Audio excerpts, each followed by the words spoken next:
Hello everyone, it's June Lovejoy. How is everyone doing? Tell me if the music is too loud, because it's pretty loud in my mic. Or no, in my earphones. Oh, that's so cool, you can see Fujiko. And here she comes. The most beautiful girl in the world. Hi, Fujiko. Oh, you're so warm. Were you sunbathing? Oh my god, she's so warm. Happy Thanksgiving! Oh my gosh, I haven't celebrated Thanksgiving in years. I really want to eat some stuffing and green bean casserole. Casserole. Yeah, happy Thanksgiving. Is that today? Like right now? Oh man. Giancarlo, happy Thanksgiving, Jane. Hope you're feeling better. Oh, I'm feeling fine. I love this. I love this music. Francis, hello. Hello, Claudio. Hello, Arden Varden. Hello, John. Oh, John says yes. Oh my god, Fujiko. Let me... Cool. What's my cat's name? Oh, her name is Fujiko.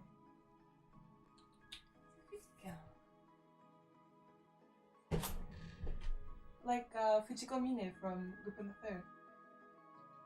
Fujiko, wanna look at the camera? No? You having a good time? Hi, Ozzy! Listen. Why are you smelling my mouth? I brushed my teeth. Hi, Shar! So fluffy and so cute. Yeah, that's Fujiko. Yeah, so happy. She likes having her ears rubbed. Are you a good girl? Yeah. Oh. She likes to be held, but when I do like gaming streams and stuff, and she wants to be held, I can't hold the controller, right? So, and she doesn't really. She prefers to be held rather than to sit on my lap. If she just came around again, she wants to be held. Come on, on my lap. Come on. No, not good enough. She loves to be held. Does she get mad when you stop petting? She doesn't get mad, but she'll sit on top of my... Oh god, now her hair's all over the place. She'll sit on top of my keyboard. So sometimes in the Discord, she'll send messages and it's not me. And it's just like, F, 5. Hi, Ikudan! Oh, thank you, Ikudan. Oh, your English is great. I'm excited for this streaming too. And I'm also excited to play Pokemon, which I play tonight at 8 p.m. If you'd like to catch that stream as well. I'm really excited because yesterday my friend traded me a Feebas and I'm stoked. All I need now is a Gibble, I think, because I think I'd really like a Gibble on my team. Or Garchomp. If we see F. Fujiko's pressing F in the chat. Press F. Yeah, Fujiko. She's so cute. I love cat and open a pet shop in my house. Oh, don't open a pet shop, but a pet shelter would be nice. Orlando. Hello, Orlando. I was able to change my name. Oh, lovely. Oh, I like your new name, too. Thank you. Happy day to be thankful. Lovely. I've never heard that. That's nice. Fujiko Sappin. Hi, Shin-chan. Have I seen the new South Park episode? I really want to see it. But were you able to see it, Carla? Because I couldn't find anywhere to watch it. Oh my god, her hair is like all over the place. I couldn't find anywhere to watch it. I tried to sign up for Paramount for just a trial, just to watch the episode. I'm using booster pack trash to get the cat hair off of my face because this is a nightmare. I really want to see it. I'm also doing really well not spoiling myself. I haven't seen how anyone looks besides Randy and Stan. Fujiko, your hair is all over the place. You like these? You like these? Yeah. You like the noise? Good girl. Yeah, good girl. Is Colonel Sanders a gilf? Yes. Is that even a question? No, I don't like Kentucky Fried Chicken. I like KFC. But when I saw that Colonel Sanders like statue, they have them all over Japan. I think there's one like on a station near my house that has a Christmas like a Santa. Oh, I'm like behind the chat. Oh my god, sorry. That's like leaning.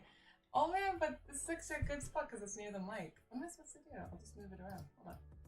You come down here, and you. Oh, they're grouped.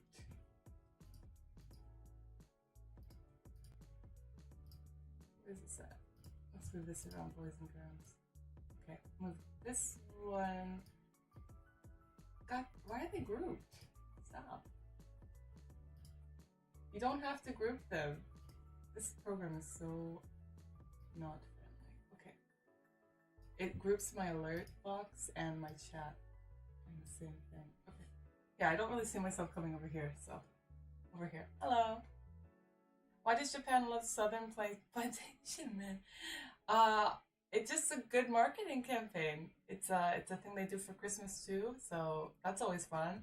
Because I'm American, they're like, oh, you must really love Japanese Christmas. And I'm like, no, it sucks. And like Christmas here isn't a family thing, it's more of like a lovey-dovey thing, like a date thing. So, and like New Year's is also the opposite. Like for Americans, it's typically like a party thing, right? Not really a family-oriented holiday on like New Year's. But here in Japan, New Year's is like the family thing, and Christmas is the party thing. And Americans are like, Christmas is the family thing, and New Year's is the party thing. I prefer American Christmas, and then I prefer Japanese New Year's. Japanese New Year's is actually really fun, at least for me. I like the whole visiting shrines, making mochi, or eating mochi, and just like chilling out. Very nice. Oh, thank you. I love this one. Thank you, Z. It has a kombi and a teriyusa on it. I love this mug.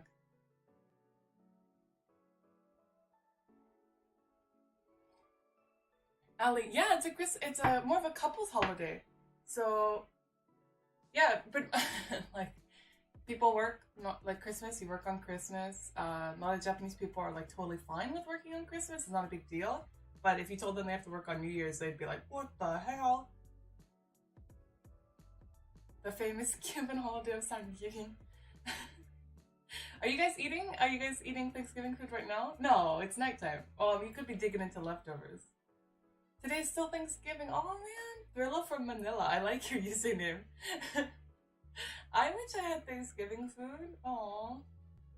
I looked up a recipe for things like vegan stuffing, and all I need is like a loaf of bread, and I can just leave that out, let it get a little like dry and kind of almost stale, and then I can apparently make a nice vegan stuffing.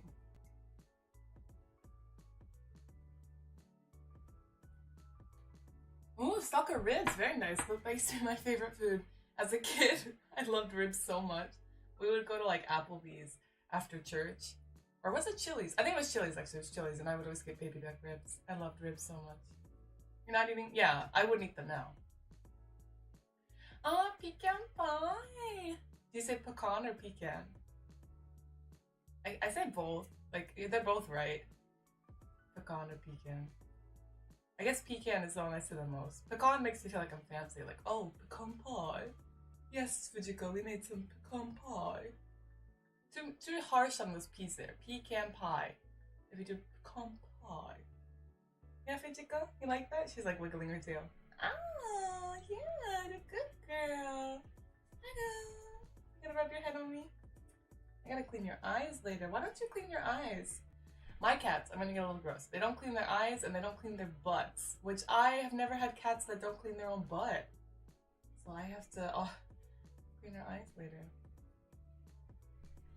I truly am a slave to your love, Fujiko. Pecan. Yeah, pecan. I say pecan. I want pie. Nashmi, does your family celebrate Thanksgiving? Pecan. Oh, you say pecan. Hi, Shai-in. Hello. Have you finished the brand new game? No, the Pokemon game, I'm taking it nice and slow. I think I just finished Ghost Mommy's Math Quiz Extravaganza, and I'm in the 4th, I'll be starting on probably the Steel person next. I did whatever Cynthia asked you to do, where you deliver the talisman or whatever, and sorry, my cat. I'm just using like anything that's on my desk to get rid of this cat hair. I'm not allergic. I don't think I'm allergic to cats, right? I'd be sneezing. It's just itchy. Like her fur gets right here and it gets really itchy. Can you go away, Fujiko? Can you go away? No? It's so cute. It's so cute. Oh, it's so cute. Look at her. This is so cute. I bitch about her fur being on my mouth, but look at you. She's purring. Yeah, the good girl. Are you a good girl? Are you a good girl? You can't possibly like this position.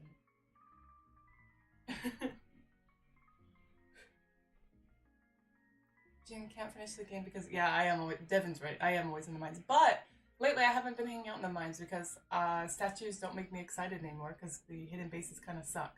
If you like the hidden bases, more power to you. I just, for being like a faithful remake, they took out like the most fun thing that was in the game, even though now we have like online play. So, I mean, we had online play before, but now it's like stronger and easier for them, I imagine, for the game developers. And they took out something that was so fun. Oh my god, this sucks. Okay. God damn. I use nasal allergy nasal spray. It took me a long time. I was allergic to my cat. Oh, is this an allergy? No, it's just me being itchy, right? Like just my face. Which is why I don't typically like Fujiko coming in here during streams because it makes me like touch my face a lot. I don't think that's weird. What? You and Ashmi are gonna go? What? Going to Wawa without June Lovejoy? What the heck? I live in the South, so it's pecan. I don't know. I'm from the South. Well, I mean, like I grew up in the South. My family's from the South. We said pecan. No one said pecan. Pecan? You want some pecan pie, June? Pecan pie? I always said pecan, but again, like language is weird. It's fluid. You could be like in a different county and they'd say a word entirely differently. It's not a hill to die on. No June friend today. Oh yeah, I'm actually regretting this. I want to go back to my old things.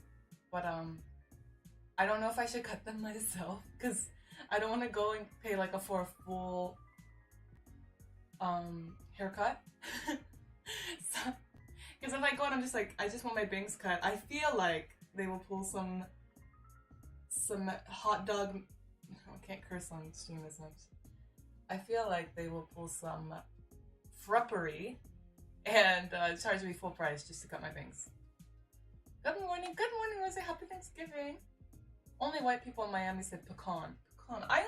My image of like people who say pecan are like oh no, but New Yorkers probably go, oh, you want some pecan pie? I don't know, that's my New Yorker accent.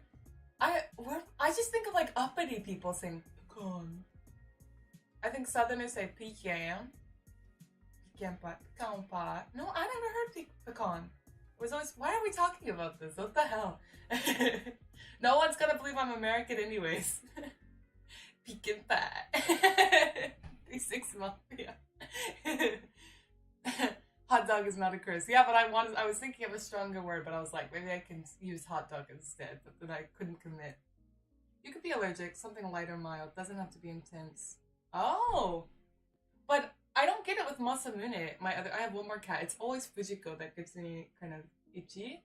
But her fur does feel different. Masamune's fur is kind of like coarse, and her fur almost feels like oily. Not oily, it's just like incredibly soft.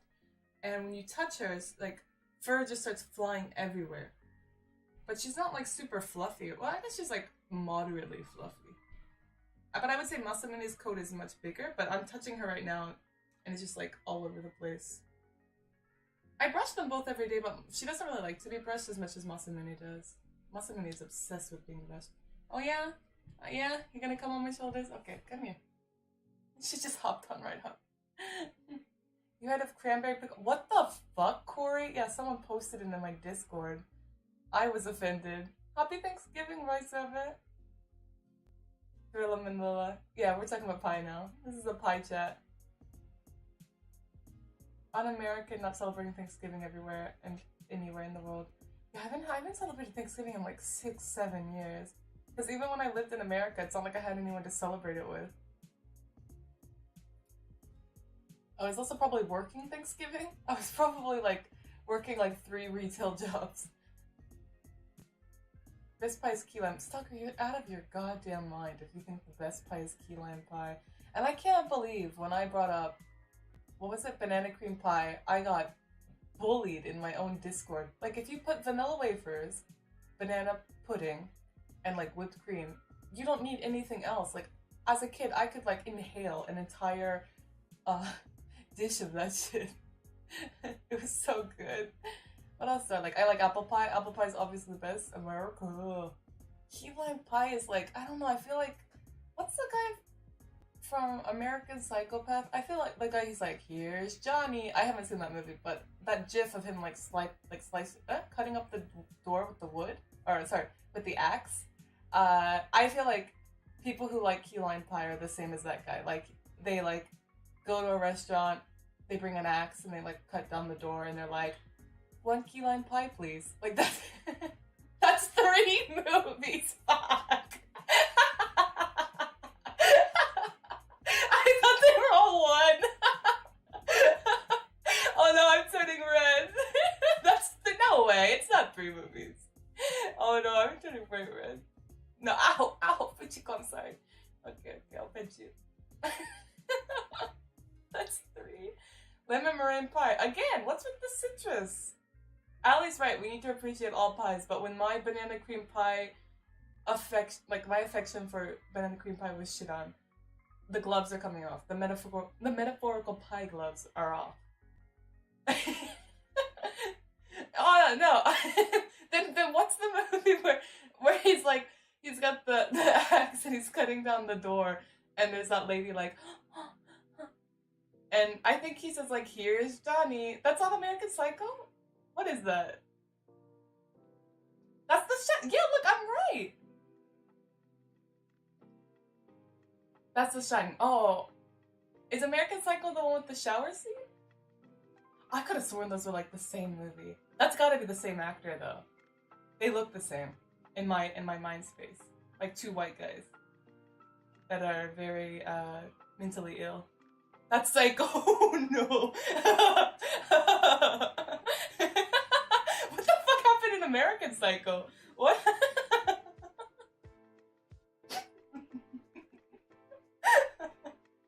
I don't know. Just stop exposing your movie knowledge. This same movie, American Psycho, was Christian Bale. Oh, I know Christian Bale. He played Batman. Look at that. I know I'm right about that. If I'm wrong, I'll be very sad. Do you like Huey and the News? I don't know what it is. The Shining, American Psycho, Psycho, 3 movies. Same, all the same movie. Movie illiterate, but we still love it. Ask me about Adam Sandler movies. Ben Stiller movies, or Steve Carell movies, or Jim Carrey movies. And I don't mean like, oh, The Truman Show, so deep. I mean like the bad shit. Like Jim Carrey's not so good movies. Jack Nicholson in Shining, Christian Bale. They're like the same person. There's no, you guys are, it's just 2 white dudes with muscles. Have you seen Paul Blart Mall Cop? Because I've seen all of them. I have seen all of them. 50 First Dates is one of my favorite. Ooh, nice. Did you like Uncut Gems? I don't know. Jack and Jill? Yeah, I know Jack and Jill. Look at this subtle off-white coloring.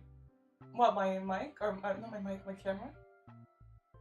I'm streaming with my iPhone. It's easier to set up than my DSLR. My Sony Alpha is just being kind of a poo-poo head lately.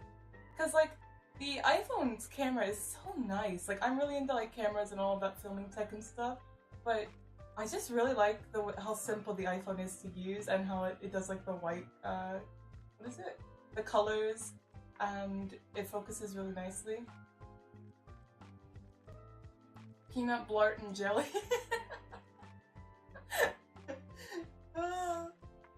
You won't see American Psycho, but you've seen 3 Paul Blart movies? Yeah, it's called fucking art, dude.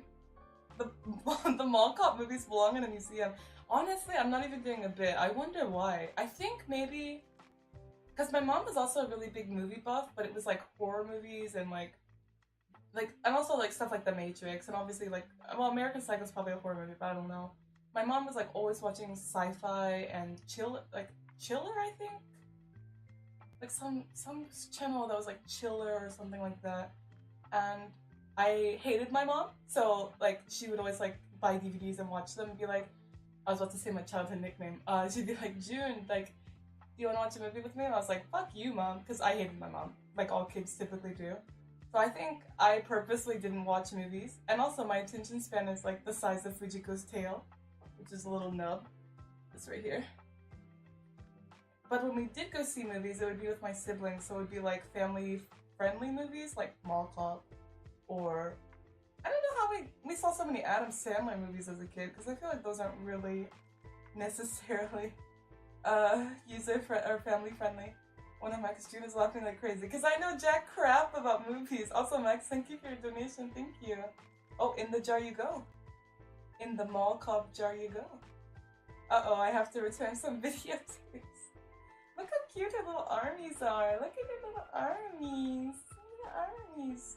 The fuckers. It's such a good sucky movie. Like, look, if you were my lover, we could watch like B-rated like shitty movies together, and the good part would be is that you are enjoying them like ironically, and I'm enjoying them unironically. So imagine I could be your movie illiterate GF. Isn't that like the ultimate fantasy? It's like a different variation, a crossbreed of bimbo, if you will. Have you seen The Princess Bride? I didn't like it, but my ex was obsessed with it, and he always quoted it. I like, there's a band called Cloud Cult, and I was like obsessed with them. They're like my all-time favorite band throughout middle school, high school, college. And they did like this kind of rendition of The Princess Bride, like they used soundtracks from the movie, and that is what my favorite thing about The Princess Bride. But the actual movie, I don't know. I always get it mixed up with Monty Python, which I also think is kind of boring, but a lot of the people I date like opposites attract. Like I feel like sometimes when I remember The Princess Bride, I'm just like, oh, 'tis but a flesh wound, and I'm like, oh no, that's Monty Python. Same movie. Some movies are so bad they become good, you enjoy the badness. Ali's right! Look! Stalker... Oh, Fujiko, no! Don't mess up my dress. $10 for Fujiko treats and B-movies. You know that's what she's waiting for. Also, did Mocha like... Mocha? Did she like her treats? Have you given her more? Thank you, Stalker. I'll give Fujiko some treats. Look at this. Look at this. My little love bug. My little love bug. You know what? Fujiko has a worse movie knowledge than I do. So why don't you guys dunk on Fujiko? Fujiko's never seen The Shining. She loved the treats. Oh my god. Okay, I'll send more. When I send... Should I send you Nashi's Christmas present? Because like I have stuff for you too. And you said I could send it to just one person.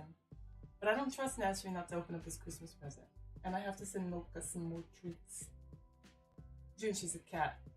She's never seen American Psycho. Fujiko, do you know who Christian Bale is? Silence. At least I said, oh yeah, he played Batman. Look, 1 point for Fujiko, zilch for 1 point for June, zilch for Fujiko. Sorry, I had to put the points up there right. Inconceivable. Fujiko doesn't know any better. Look at her little ears. You can see her little baby ears. You can see her little baby. Hey, good girl. Can you go lay down somewhere? Because your fur is getting kind of unbearable. You're such a good girl. It's such a baby. Why do you always have like this oily sheen to your fur? It's so soft, but like so soft that I feel like you're wet. But I know you're not wet. Huh? Yeah. You're mute. This movie illiterate. You have no cinema-based knowledge. Also, movies are expensive. And I'm anti-piracy, so like, even when I was younger, I'd be like, I don't have enough money to see this movie, so I guess I'm never seeing it. Fujiko doesn't know who Christian Bale is. Remember, I didn't open your last gift till everyone was on the PC. Yeah, but I hated that. I wanted you to open it. I wanted you to hurry up and open it. I did like the curry reviews though on video. That was really nice. We gotta educate Fujiko on movie knowledge. Okay. Fujiko. The guy... Oh fuck, I love that sitcom. What was that called? The one that the mall cop was in. I used to watch that all the time. The fat dude, and he has like a skinny wife with like a cool accent. Fuck. Paul Blart was in And the father-in-law was a dick. Yeah, King of Queens. I love King of Queens. I love King of Queens. Okay, King of Queens, very good sitcom. Are you listening? Are you listening? So the guy from King of Queens. Are you listening? Are you listening? Are you listening? Can you look at me when I'm talking? Oh my god, she's looking straight down. She refused to make eye contact with me. Super true. Yeah, I was a fan of, yeah. Cooking with June 3.0. Oh, I am, Tepsi's probably asleep right now, but this Hungarian guy that's in the Discord, and he's really cool. And, except for he tries to cuck me in my own Discord, but he shared, like, these potato-based, kind of like potato pancakes, like a recipe, and another person named Maddie in the Discord made them, and it's like, they're fucking awesome. You can, like, put sweet things or, like, kind of savory things on them. And Tepsi also sent me some, like, paprika paste that you're supposed to put on those and eat it. So I'm gonna make those and try it out. We're gonna get a little bit international here, baby. Mad TV. My mom was obsessed with Mad TV, so I pretend, but it's also very funny, so I was like, I don't like it, and then I told her I did like it. My mom also liked, what this was when I was really, really young, but she liked, it's like the puppets that like prank call people. This don't judge my mom, because this was like definitely in the 90s, but I remember those like CDs, like Crank Jankers or something. I don't remember. Enzo, thank you. Oh, Enzo, are you the one I translated? I'm not gonna say your Twitter name, but if that's you. Did you like the translations? Thank you. I'm glad. I hope they're good. If that is you, if you're the one who hired me to translate that thing. I don't want crank callers, crank yankers. Is that what it was called? Mad Libs. No, it was crank yankers. Okay. I remember that also being. You know what a horrible movie is? Garbage Pail. I've never seen it. Hi, John Nitatos. I like your last name. Chica. Oh. Feisty, mama. How dare you not trust me opening a gift? I didn't open your gift last time to people on the voice. You're pleading me to open every day. Oh my god, pleading is not the verb I would use. You are pleading me. You were on your knees and begging me. No, I wasn't there. I don't know, Robot Chicken, like, I feel like I have some people in the chat that'll understand where I'm coming from. Like, Robot Chicken I liked as a kid, but also there was the whole, like, I'm not supposed to be watching this, like, Adult Swim, my parents are asleep, ooh, I'm watching it, Samurai Champloo will be on in a moment. I don't like it now, I can't really enjoy it. But I liked it as a kid, which is weird because it's not a program for children. Shin-chan, thank you. June 1, Nashville 0. The new live-action Cowboy Bebop was pretty bad. Oh, I didn't watch it. I just heard bad things about it. I like Cowboy Bebop. I just don't think it needs to be live-action. I also love Lupin the Third. I feel like Lupin's big monkey ears, like there's no human with big enough monkey ears to play him. So it's just best left in. I mean, they did Lupin the First. Do I have it with up here? Lupin the First. There's a CGI version of the movie that's very, very good. And I don't have it on display here. It's probably on my DVD shelf. I have one of those. But I don't think Lupin the Third, like Cowboy Bebop, and even Samurai. Oh, but Samurai Champloo, I feel like you could do live action, and you might be able to do it well. But the fluid motions, the whole like hip hop, beatbox, like aesthetic of it all, maybe it's just best left in animation. Also, I am fucking mortified at the One Piece live action. I know it's like kind of dumb to complain about this stuff because you don't have to watch it, but I saw the cast list for the One Piece live action and I'm just like, why?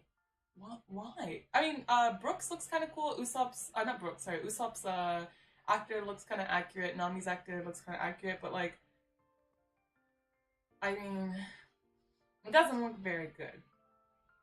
Oh hey, I'll be playing Pokemon tonight, Ken-chan. The live-action Lupin movie. I've only ever seen the Takarazuka review play. That was actually really, really good. I think you can watch that on YouTube. I think someone uploaded. It's probably pirated, but it's kind of hard to get those things anyways.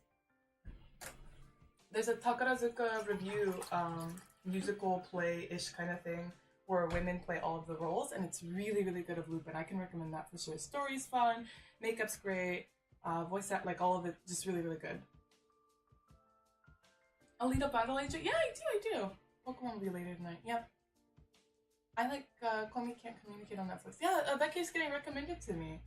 It's really popular. I see like crazy Rule 34 of it. Angel Alexander Alayo Continua. Hello, Jenna. I'm from Peru. You're my favorite actress. Oh my god, really? There's so many of them. Thank you. I watch all your movies and I love you very much. Oh my god, thank you so much. And I love and I love you very much. The role of daughter-in-law with father-in-law makes you beautiful. Thank you so much. Thank you. Thank you so much. Seriously. That means a lot because there's like thousands of actresses out there. And for you to say I'm your favorite just means a lot. Thank you.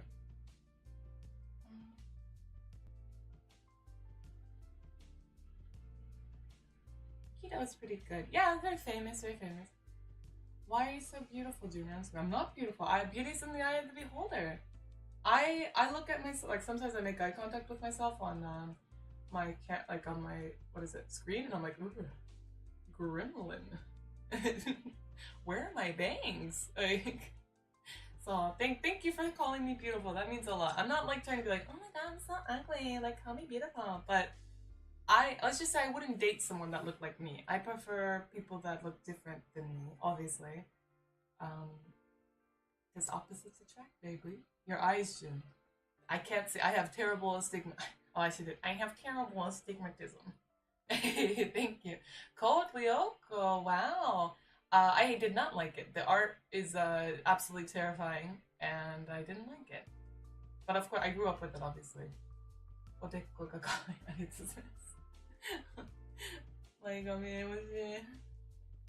Oh, come on, you're very cute, and your personality is super beautiful. Oh, even my insane movie cinematic knowledge. What anime have you finished from the last couple seasons? I'm more of a manga reader. Is that okay? Can I answer? I finished Beastars, and the anime is still ongoing, I think. But I finished Beastars.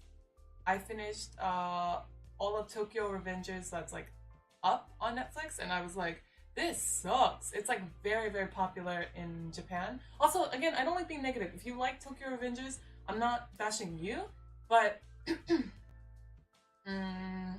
so I got into Tokyo Revengers and I was like, this is awesome, and I was having a good time. And as I got to the end, I was like, literally every single like fighting or like anytime they have a slight problem in that series, the main character starts crying. All of the like cool action scenes stops. And there's very few action scenes, like they're like punching the shit out of each other and like blood is spewing and you're like, yeah, shonen anime. And then the main character's like, come on guys, we have the power of friendship, we gotta stop, I love you guys. And then they're like, oh no, the main character's crying, let's stop this really cool scene and then go back to 7 episodes of dialogue about how much we love each other. And it's a show about gangs. I don't need to like. I was so frustrating. I was so frustrated. So when I was watching that series, I was like, that fighting scene is delicious. Childhood turmoil, and yeah, it's just a bunch of crying. It was not fun. I'm not gonna watch the next season. I did plow through like I think it's the first seasons on Netflix, and I was like, this is so good. The only thing I know about Tokyo Revengers is what they went to the Philippines. They went to the Philippines? They didn't? Oh, is it in the manga? In the anime, they never went to the Philippines. Which people would you like to have at your Thanksgiving dream dinner? Probably people you don't know, like Nashmi, Bamboo, George, Stalker, Ozzy, like my friends, my online friends. Hi Bunny! Famous people, like I wouldn't want people I don't know. Fujiko, what are you trying to eat? No, that's plastic, stop! What are you doing? She's trying to eat this. This is like wet now. She's trying to eat these. I use these to wrap up cords on my desk. Get out of here, plastic muncher. She's out. Jim was on Asian Boss. I was on Asian Boss. I don't really recommend the interview. It's okay if you're really into the JAV industry. I talk openly about a lot of things, but don't look at the comment section because they're really brutal there. I regret going on Asian Boss. Hi, Bamboo. Hello. Oh yeah, Devin, you're right. I want Maddie there too. No, because if Freya and I are there and you're there, you'll be like, Freya, you're so much more beautiful and younger looking than June, even though you're older. And it'll just be like, shut the fuck up, it's Thanksgiving, Devin. Wilhelme Garcia. Hi, June, I'm from Brazil. Oh, hello. I saw your work the other day, and it's already my favorite. Success to you. Thank you. Thank you so much. Language, June. I curse all the time in my streams. I'm not. I mean, do you know what I do for a living? And also, if you've ever spoken with me in the Discord, even if I'm sad, if I'm happy, if I'm excited, if I'm angry, I have a very colorful vocabulary and I curse a lot. So if you do not like cursing, I recommend not watching my streams. I don't curse in my videos, obviously, because I censor it, but in my streams, because I'm very, I hate using this word, but very authentic and open, I will curse because my brain is just stuff no filter.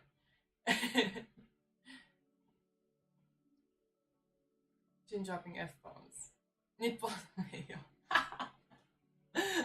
Did I have lunch? No, I had breakfast. That's it. I haven't had lunch. Oh, but it is lunchtime. I'll probably just have a jelly. I can show you guys. Do you want to see something I bought? I bought it from one of my friends, who is asleep right now because it's London time. Early London. Happy Thanksgiving, waifu collector. Thank you. No, it's okay. I mean, even it's saying happy what? Merry Christmas to people, even if I'm not religious, but if you say Merry Christmas to me, I'll be like, oh my god, Merry Christmas, bro. I love holidays, and just saying happy or merry anything to anyone, this is a good gesture, right? Thanksgiving is kind of a fucked up holiday, but I like Thanksgiving as a concept. The history is really fucked, and as long as we acknowledge that, I think it's okay. I will see the thing, then go get Kevin Matching. Do you have a TikTok? Oh, I do. I want to make more TikTok content, obviously, but I'm really overwhelmed already with all the current projects I have. So I feel if I made a TikTok, I would just want to get a TikTok assistant kind of thing. I know it sounds really messed up, but as you make more and more content, you need a lot of assistants. And I have one assistant and 2 editors right now that I pay. But I would like an assistant for TikTok, just for TikTok, where they research what trends and what dances or what challenges, and then make a list and how to do it, and put the links in there and be like, June, you should do this, or let's do it with this cosplay, just helping me out. And I could be like, oh, I don't want to do this, or I want to do this. I make it and then they edit it and upload it for me, because I have to do so much with YouTube already, and I'm really invested in making YouTube the way I want it to be. And also I'm going to try my hand at making adult content, directing and producing. So I can't do too much with TikTok by myself because I am one person with 2 hands and a really long tongue. So let me go get my jelly and something that I bought yesterday. I'll be right back. Favorite band? Panic at the Disco. That's a lie. It's not Panic at the Disco. What is my favorite band? It changes all the time, but what is my favorite band? It's such a hard question. It just depends on the mood I'm in. You know what? I'll just say it. I like Fall Out Boy. Fall Out Boy is something I've liked. It's the first album I ever bought, as a kid, with my own money. I think I babysat or mowed the lawn or something, and I got $10 or something, and I was like, oh my god, I'm rich. And I just randomly went into some CD shop, saw a Fall Out Boy CD, and I was like, oh, sure, whatever. I bought it, and it was Under the Corkscrew or something like that? Under the Cork Tree or something like that. It's one of their first, I think it is the first big album. And you can dunk on Fall Out Boy. I accept all of that, but it just really means a lot to me. And I grew up with them. I listened to all of their albums. I got them every time they came out. I never saw them live, obviously. I just really love them. I don't like their new stuff. Panic at the Disco, also their new stuff really sucks. In my opinion, you can enjoy it, it's fine. But Fall Out Boy means a lot to me personally because of the history, and I would just like back in the day, you didn't have iPods, right? at least like unless you were bougie. I just had like this janky ass like CD player, and I would put my Fall Out Boy CD in there and just listen to it on repeat. And I love it. I love it. And I was also, this is another heartwarming Fall Out Boy episode. I was really terrified of singing. I never sang like at all, and I always hated my voice. I wanted to sing obviously, but I never sang in front of another person.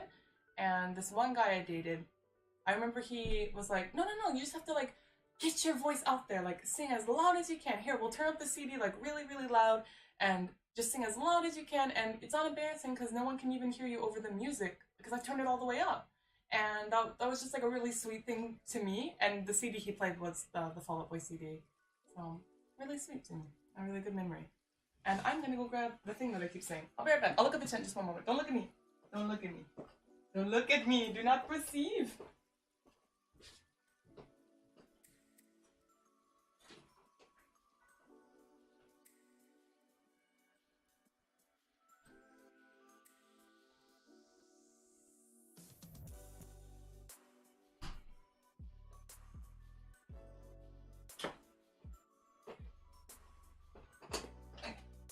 I'm back.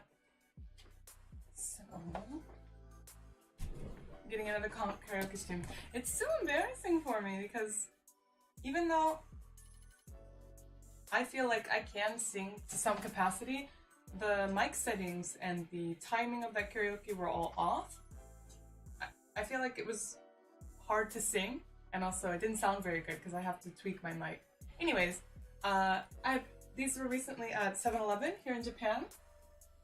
And if you bought 2 items that were a part of this campaign, you got 1. And my friend George from the Discord, he caught me a Feebas, which are like insanely hard to catch in the Pokemon games. And he got me one with a good nature. I don't typically care about good nature stuff, but it means a lot that he went out of his way to catch me one with a good nature. So I got myself one and one for him. And it has like Shinx, Pachirisu, Pikachu, Baneri, and Riolu on it. And you had to buy like these like deli things, so I'll probably have one for lunch. This one's like, you know, daily vitamin. This is just energy. I remember one of these tasting good and one tastes bad, but I kind of want the vitamins, even though I took my... No, I should do energy. I take up the daily vitamin already. Thrilla from Manila. I love your username. Do you want to produce or direct more AMWF content in the future? Love the passion in your performance. I don't like... I really appreciate the donation, but I don't like focusing on just like race. Like I like international stuff, so I guess I am focusing on race in a way. But I think if you focus like, you know, like black.com and stuff like that, I think it gets like weirdly racist. So if I focus just on like Asian male, white female, and that's like all I like do, it'd be kind of boring and kind of almost fetishy to me. Like I think all races are super beautiful and lovely, and I genuinely think that. I don't have like a preference just for Asian people, and I get really weirded out when I hear people say that, because you're just picking someone based on their race. Again, similar to black.com. So the content I produce, yeah, probably a lot of the male actors that I hire will be Asian, but it's because I live in fucking Japan, where they are the majority here, and the professional actors that I know are all Japanese and all Asian. So I don't know if that's okay to say, but I just get really uncomfortable. I know that I do say it to a lot of my Asian male fans, who say like, oh my god, like I never thought that like a white girl would be interested in Asian men. Of course we are. Like if a girl's like, oh my god, I've never dated an Asian guy, like that's just racist. You wouldn't want to date her anyways. Like goodbye. Like just it breaks my heart how Asian men are like seen and discriminated against and made fun of. Like I get these weird comments on my social media where it's like, oh my god, June, are you okay? Like, were you really satisfied by those tiny Asian men? Like, it's just so freaking annoying. So I like making international stuff, and I would like to put Asian men in the spotlight, and like you know, in a way that they're not being like made fun of, and they're, you know, shown as like humans, like actually, you know, as attractive humans, because that's what they are. I don't want to make like oh, I only make Asian male, white female content. That's not up my alley right there. So, yeah, I'm gonna eat some of this jelly. Are there any white male actors? Yeah, there's one. He makes his own content. He makes Covert Japan. I worked with him once. He played my husband who was like tied up. He played my white husband, and he got tied up while he got cucked by this ripped Japanese guy. That was actually a fun film. It didn't do very well though. I don't know why. I wonder why it didn't do very well. Because I wanted to work with that studio more. I'm assuming it didn't do very well because I didn't get another offer from that studio. But I was like, oh, I'd love to work with the studio more because they're very into making like international stuff. Like they get a lot of requests from foreign fans, and this is what they told me when they interviewed me. They get a lot of requests from foreign fans, and even though they can't speak English, they like put it through Google Translate, and then the fans are like, oh, I want you to make this kind of content. Yeah, the last one was really good. Can you do it this way? And they try to include more English in their films, so both Japanese and English speakers can enjoy it. And I was like, oh, this is awesome. I want to take more with them. But again, money talks. So if the film didn't sell all that well, then I'm not going to get another offer, obviously. What's my best-selling film? Probably the Ghost film. Ghost film for sure, which is funny because there's like no guy. I'm not actually like getting it on. It's just me like, oh yeah, Ghost Daddy. I don't... Ghost-selling film or maybe my debut. Debut was pretty good too. Yeah, ghost-selling film is probably my most popular. The Ghost film. I'm very proud of the Ghost film. This is good. Okay, this was a good flavor. It's muscat grape flavored. Muscat. It's grape flavored, whatever. Kaiju Otaku. So, I have 2 chairs. This chair is really nice. I'll have to find the link for it. I got it off of Amazon. It was definitely under like $100 for sure. Because I don't have that much money because my YouTube channel just sucks up all my money. But my other chair used to make a lot of noises, and you would hear it like in my videos, like creak, creak, creak. But this one doesn't make any noises. It also goes back really far. It has maybe I can see the brand on it. One second. Maybe if we look at it. Hold on. It has like this back support right here that I really like. But I usually sit on my fucking chair like a lunatic. Like I usually sit like this, like with one leg up, and I'm like hunched over, like typing. I'm like, why does my back hurt? Let's see if I can see the brand. One second.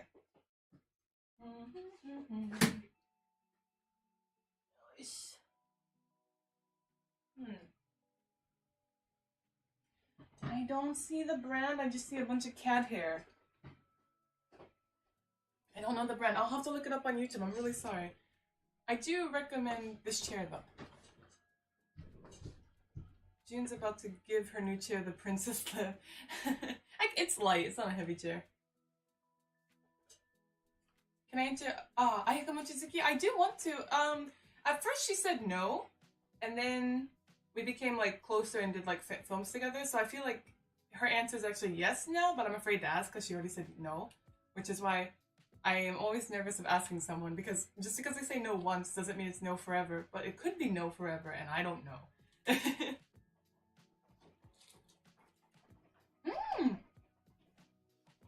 Alexino, wow, they're touring? That's amazing. I just assume like no one's touring right now because of the pandemic. This is really yummy.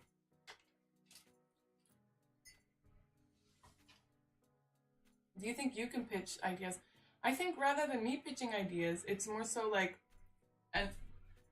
what I, personally as someone in the industry, like say for example you wanted like me in a certain film, if you showed like your R18 library where like you actually purchased it, like those films, you screenshotted that and you're like, I'm a huge fan of like, it doesn't have to be me, but let's just use me as an example, like a huge fan of June Lovejoy, I have all of their films, I love all the content that you make, I would really love to see June Lovejoy in X film, with X genre, with your studio.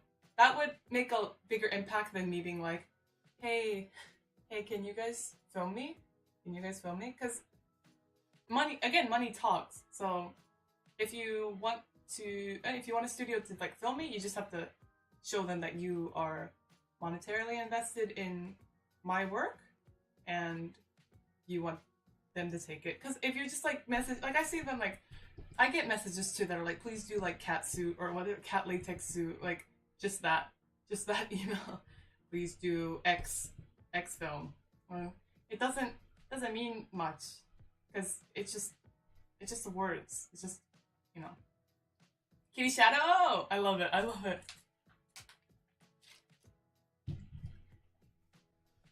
You can't eat this. Yeah, money does talk. It talks in any aspect. Like, I know it's not a fun thing to recognize, but especially AV, it takes a lot of money to produce and make. There's a difference between taking like, you know, a sexy photo with your phone and sending it to your boyfriend or girlfriend. They're huge ass productions with a lot of money on the line. Bye, Onamax. Thank you.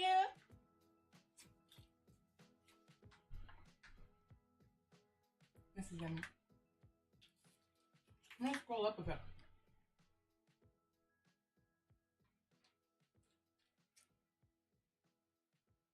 Ken-chan, is there a particular reason you do the princess carry? In my industry, when girls ask to take photos with each other, it's usually like super heavily filtered, like, and that's boring to me because even if I'm like taking a picture with like this really beautiful girl, all you see is like her head and she's doing like the same stupid ass like pose that she does in all of the selfies that she takes, even if I'm not there. So like when I meet someone and we do a film together or we're like doing a set together, whatever we're doing, we're working together, she'll usually ask like, can we take a selfie? And I'm like, yeah, but can I want to take something together too, but can it be like a 30-second video? Is that okay? And she probably thinks like 30-second video of doing this, right? Which is fine. She can do her. But I would rather like lift her up, see her laughing, you know, like twirl her around. You get to see more of like that kind of sweet personality, like that surprise, genuine surprise. Because every time I'm like, can I princess carry you? I'm like, oh no, I'm too heavy. Like, and I'm like, no, it's fine. Like, I'm totally fine carrying you. I used to play rugby. I work out. Like, no problem. Also, you're like 4'5". I'm fine. We'll be fine.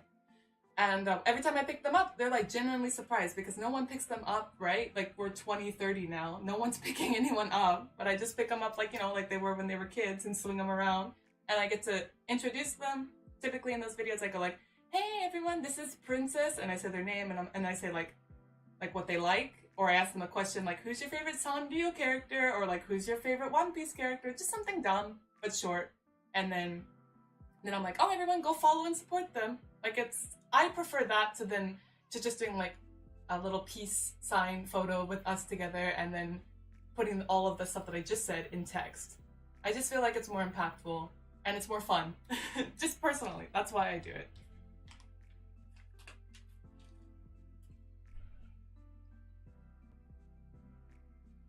Yoishi, it's 5 a.m. and instead of going to sleep, I watch a JV actress live the exact opposite of Earth, explain Princess Carrie. Go to bed! 5 a.m. is like very late. That's already morning. You're gonna sleep? If you slept right now, what time would you get up? Like 2 p.m.?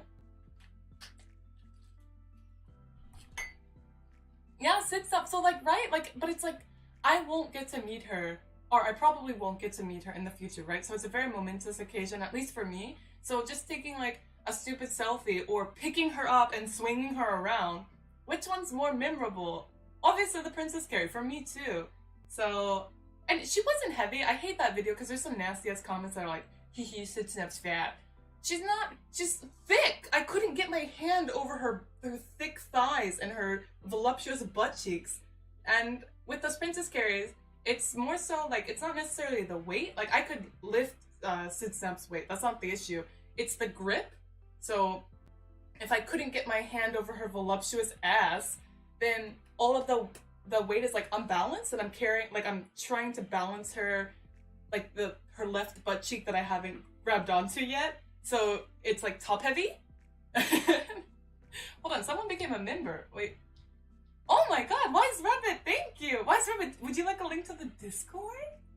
Oh my god, Wise Rabbit, thank you. Oh my god, and if you also send me like an address that I can send monthly stickers to, you'll get a monthly sticker as well. Thank you so much. Oh my god, that means it, seriously, like that means the world. If you go to the community page on my channel, you'll be able to see like members only posts, and on there it's like, do you want do you want the link to the Discord, comment here. And if you comment there, I can send you a link to the Discord and you can hang out with us. If you don't need the link, there's some members who don't want to participate in the Discord. Totally fine. They just want to support the channel. That's fine, but if you'd like the Discord link, let me know.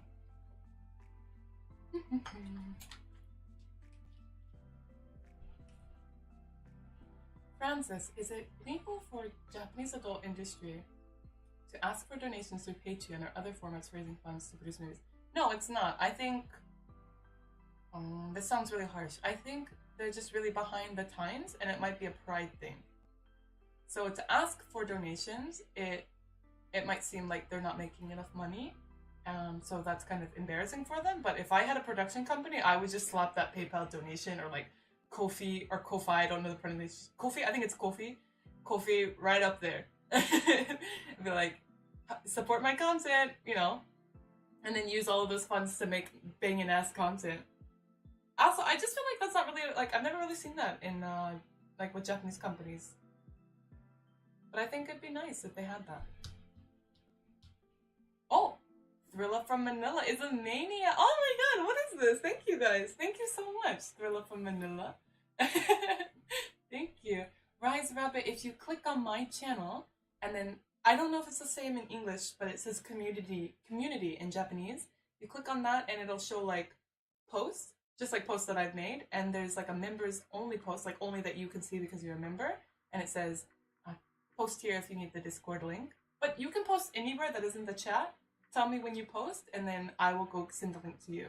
It's because it's private, and sometimes people will try to get in, even if they're not a member, and obviously that's not okay. So I just have to time it right to where I know you're looking at it. YouTube doesn't really have a good function where I can just like private message members the private Discord link. I don't know why. Download barrier to help towards your editing costs just because. Thank you! What the fuck, you guys? Why are you being so nice today? Is it because I'm like my incredible movie knowledge, Bamboo? Are you impressed? Ask me any movie questions. I'll tell you anything, babe. Anything you want to know. I have a degree in cinematic history. Lana, oh, Llama, thank you, 1986. Wow, Llama, hello. Thank you for becoming a member. Impressed by your movie knowledge. Thank you.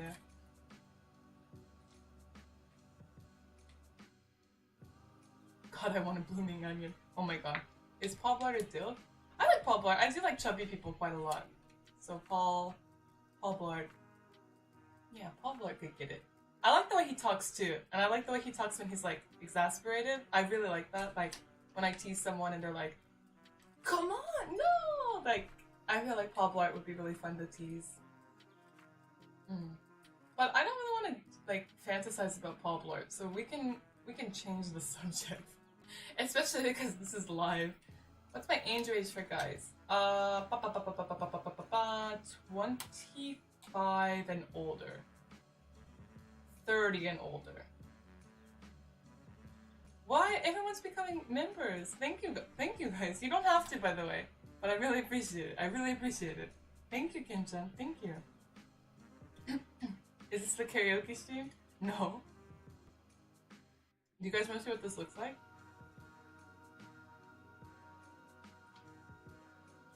A clear jelly.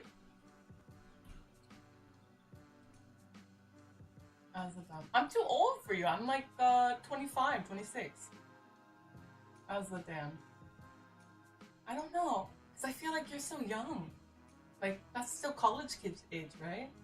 If you started college... Well, no, you'd be out. If you started college around 18, 19. Unless you kind of dicked around a year. Am I right? Let me into the Getchi Discord. So, actually, the membership starts... like, Mania is just, like, support. And then Elite members, like, for the Discord link. And sticker. What's wrong with older women? Oh, what's wrong with being an older woman? I don't know, I feel like 26, 25 isn't old, but by like my industry standards, it is. That's a lot to unpack there. I must go to the hospital. Oh my god! Fusoida, are you okay? Yoishi. Yeah, I know. I'm just a funny really question. I would love to see Sitsnap co-op. Yeah, me too. But I don't think Sitsnap is interested in like collaborating anymore. Oh, thank you for subscribing. Thank you. You need to be a Lisa or Gunny. That's not true. George likes Venti. How old is being in your 30s? I don't feel like 30s are old either. I feel like 30s. I'm not in my 30s yet. But just looking at my friends who are in their 30s, I feel like you're still young, but you've got like all of. You typically got most. I'm putting these typically in most of your shit together, so you can enjoy life a bit more. Whereas like in my early 20s, I was still going to school, still like moving to another country, not being able to buy food, like just like a lot of financial stress. And I wasn't really able to enjoy my 20s. But I feel like once I turn 30, or once I get into my 30s, I'll be a little bit more like emotionally matured, a little more financially stable, and just like more in tune with who I am. So I think 30s are nice. I wouldn't call 40s young, but 40s are like people in their 40s are typically who I date, women or male, women or man.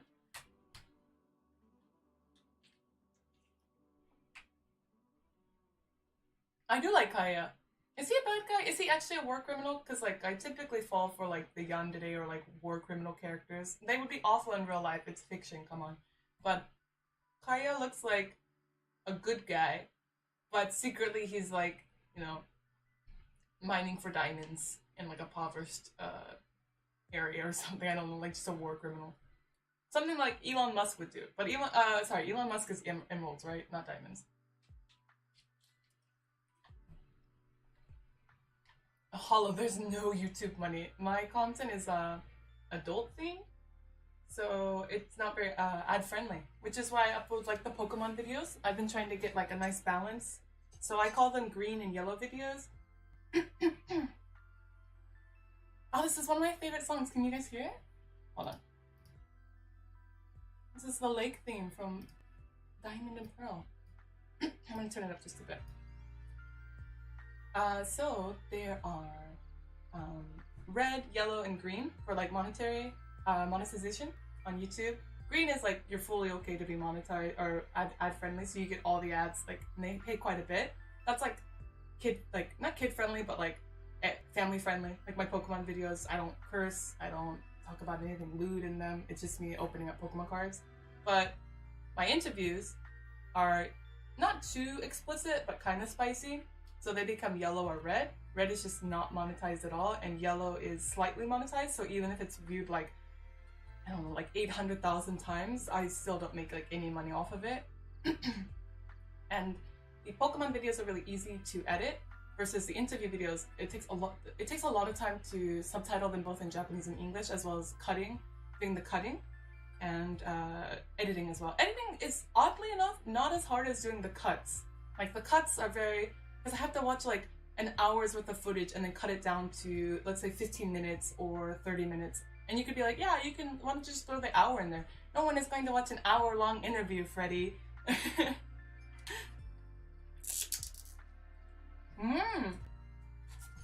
Snow Point is also very good, but like, for some reason the lake thing always makes me like kind of tear up. It just feels so like ethereal. Like it does feel like a mythical Pokemon or legendary Pokemon would pop out. What's the weirdest movie you ever watched? The non-AV type. Love your content. Oh, thank you, Lama. And hope to see it more in the future. Thank you so much. Weirdest movie I've ever seen. Weirdest movie I've ever seen. For one, I don't watch a lot of movies, but weirdest movie I've ever seen. Hard. I don't know. I don't really watch a lot of movies, and the movies I do remember, I don't think they're weird. There's I think it was called Cable Guy. It was like Jim Carrey's movie. I watched that recently. I thought it was garbage, but it wasn't weird. It was just bad. I want to answer your question, but I'm sorry. Weird movie. Flubber? I like Flubber. I don't know why. Just like my movie knowledge is very, very, very limited. Very limited. Have you tried to source a sponsor for your company? Oh, that'd be nice. That's really smart. That's smart. I do have some sponsors right now. Like I have NatureCan that is somewhat sponsoring my content. I'm gonna start working with a lot of different brands, but They don't sponsor it in the way that, like, you know, you put their name in the front. It's more like, use this code and then I can probably get a little percentage of that. I would like to find an actual sponsor though. But like, I feel like, because some interviews make like a crazy amount of get a lot of views, and then some don't. So I feel like a potential sponsor might be a little bit hesitant because I don't know. But yeah, like a like a toy company would be really a really nice sponsor for my videos. Do you watch Toku at all? No, I don't. Like Tokusatsu?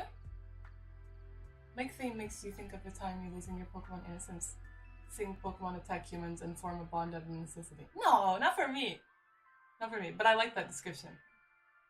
I just feel like the lake theme is like literally like you just see like this vast big lake surrounded by all this like forestry, and then you're like I feel like with other Pokemon lakes you would probably see maybe like Gyarados or like Magikarps and stuff like swimming around. The water would be crystal clear. With the lake theme, it makes me feel like there's like nothing but just pristine water, and all of a sudden like Mesprit or like one of the legendary trio like comes out, and you're just like in awe of them. That's what it always reminds me of.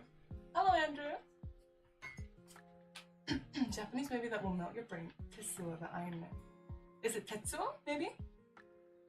I haven't seen it.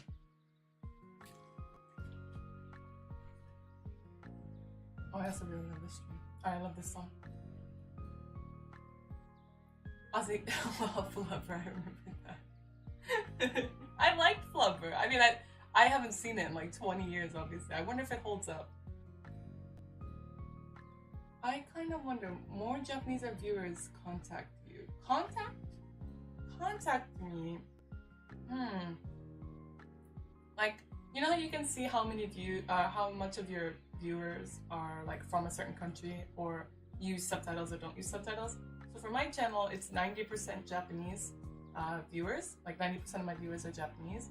But this isn't on analytics, but obviously, like in any stream you go to, English comments are really abundant, and English viewers are more like supportive with like donations for the content, to support the content, and also more active in the chat.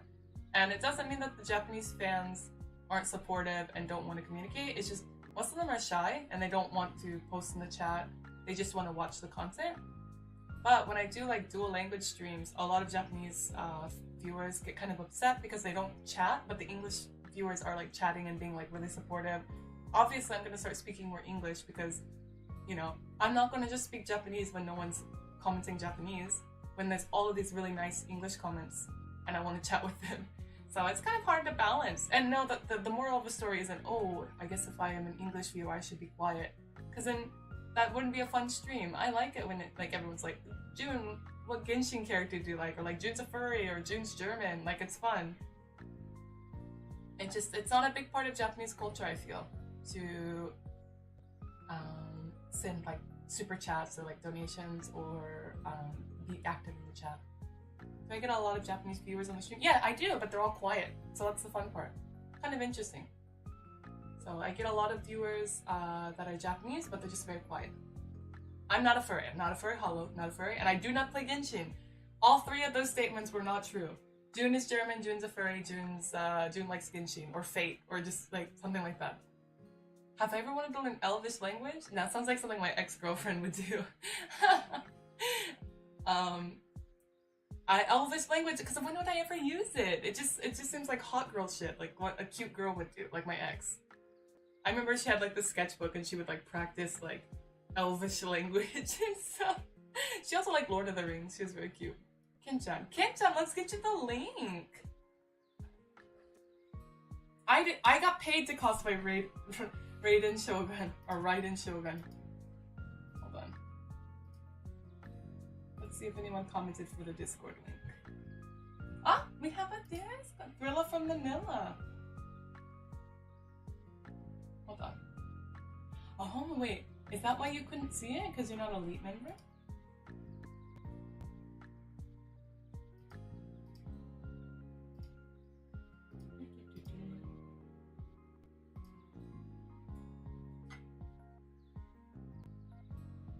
So Thriller from Manila, I'm really sorry, I hate doing this on stream. It has to be like an elite member or higher, and that's why probably you couldn't see the community post for a Discord link.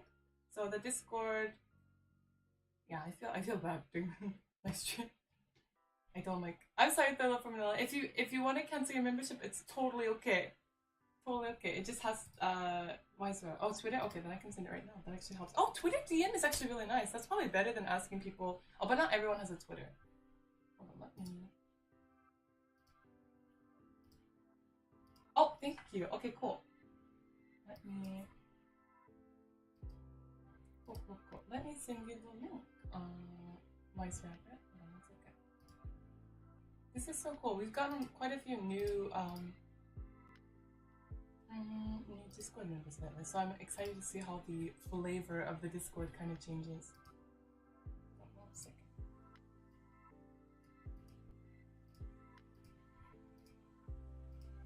Okay, Wise Rabbit. Here you go. And oh, give me 1 second. I'll be right back. Hold on.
Okay, I'm back. Sorry. And Orlando, thank you. Let me get you a link as well. Oh my god, what's the Discord gonna be like now? Is it gonna be like more Genshin shit? I swear to god.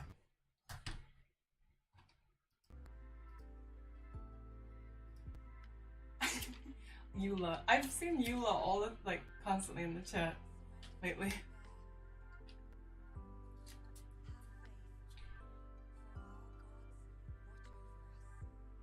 Let's see.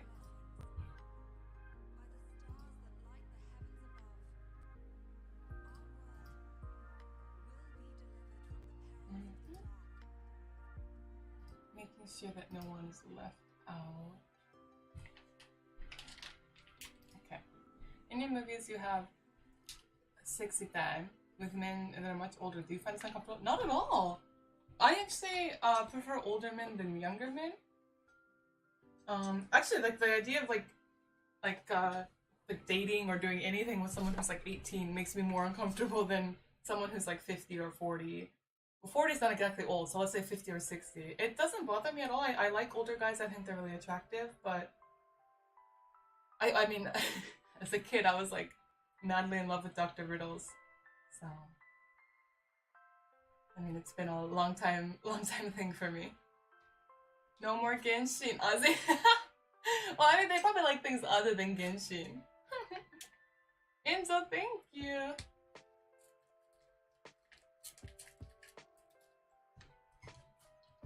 Edward Elric, how come you don't like Genshin? Okay. I am Team Sucrose, by the way, Yoshi. Very nice. Obviously, like, even some of my most closest friends, the people who are most dear to me, love Genshin. So, I don't hate Genshin. I just don't like gacha games. I don't like games that are, like, kind of predatory.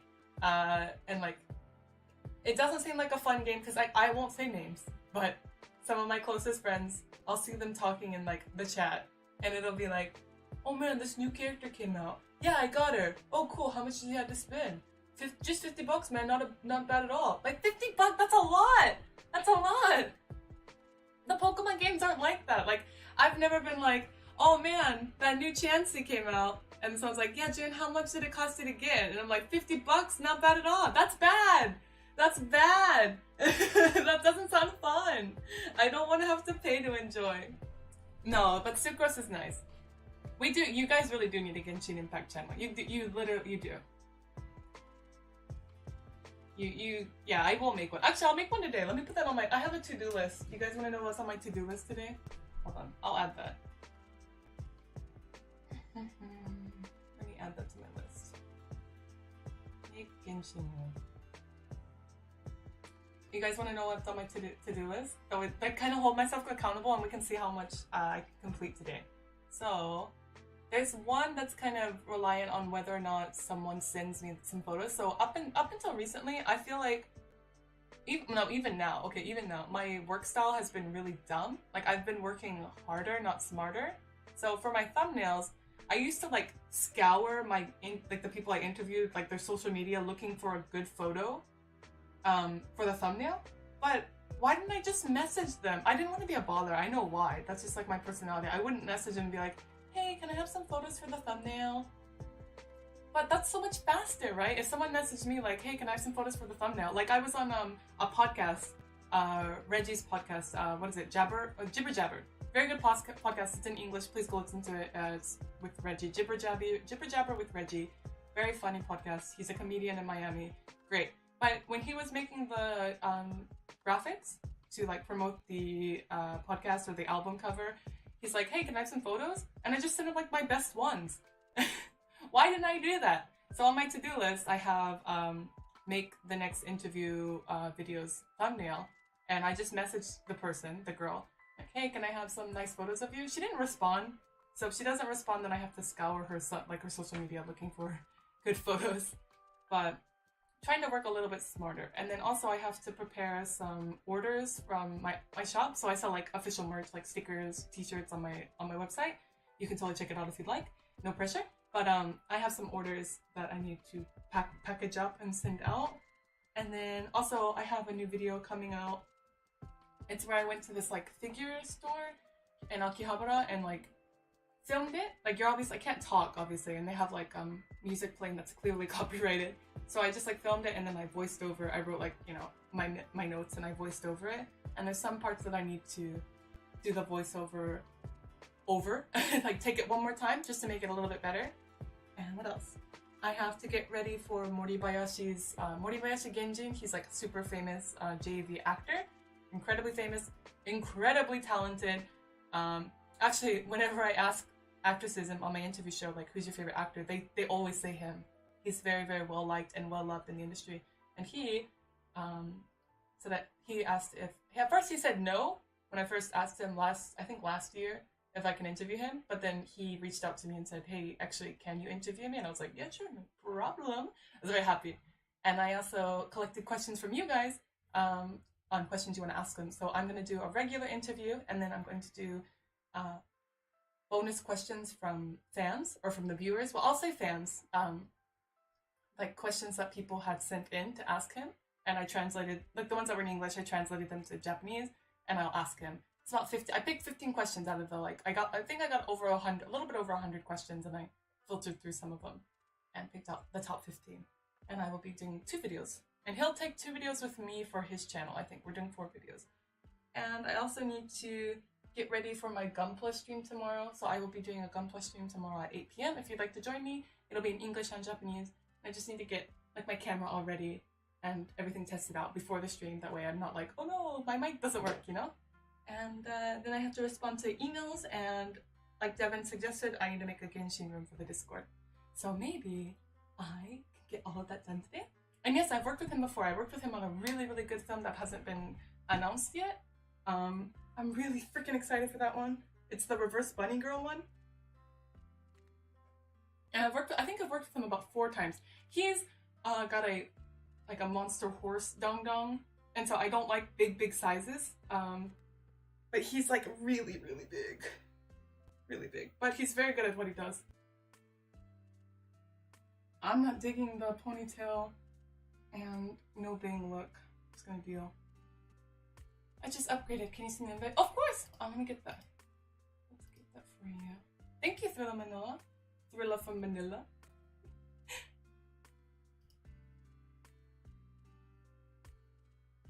Okay. There you go. Oh, cool. And you posted on the right, you commented on the right one. Very cool, very cool. If anyone else needs a link to the Discord, just comment on the community page for the Discord link or just send me something on Twitter. I can finally buy the t-shirt. No, the lazy ponytail. Not without bangs. Emmy, no, it's okay. Emmy. I mean, didn't you get like... You supported the last clear files and the sign checky. I appreciate that. The t-shirts are nice though. I like the design. Once some of the merch that I have now sells, I will release a new t-shirt, which I'm very excited for. Thank you, Gail. I'm having a good day. How are you? Done cooking. What did you make? Do any of the JV stars work as escorts also? Yeah, I think so, but most of the time agencies aren't okay with it, but I think some do work as escorts. And I think they work under their acting name as well. I would think, yeah, I would think most of them do, or they'd be comfortable with it. I mean, I don't have any problems with it. I would be like afraid of like diseases. That's the only thing. More so than maybe like experiencing violence. When am I going to Indonesia, Jin? Probably not anytime soon. When are you going to do Bukkake and Gokun? I've done tons of those. Tons. So many. Ooh, ribs and cheesy potatoes. Nice. Nice. Amy, I want to buy another cheki. No, I'm not as cute as your boyfriend. Fuck, that's Sasuke Uchiha of Genshin. The guy you always talk about. Ganyu's adorable, but I forgot the guy's name. Like...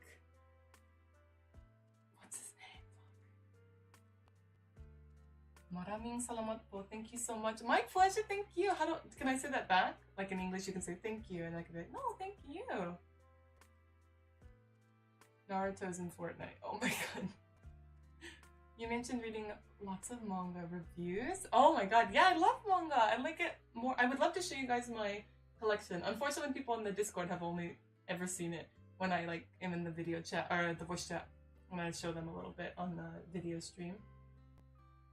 What is my favorite? I like, it's not one that I'm comfortable recommending, but Oyasumi Punpun was like the one piece of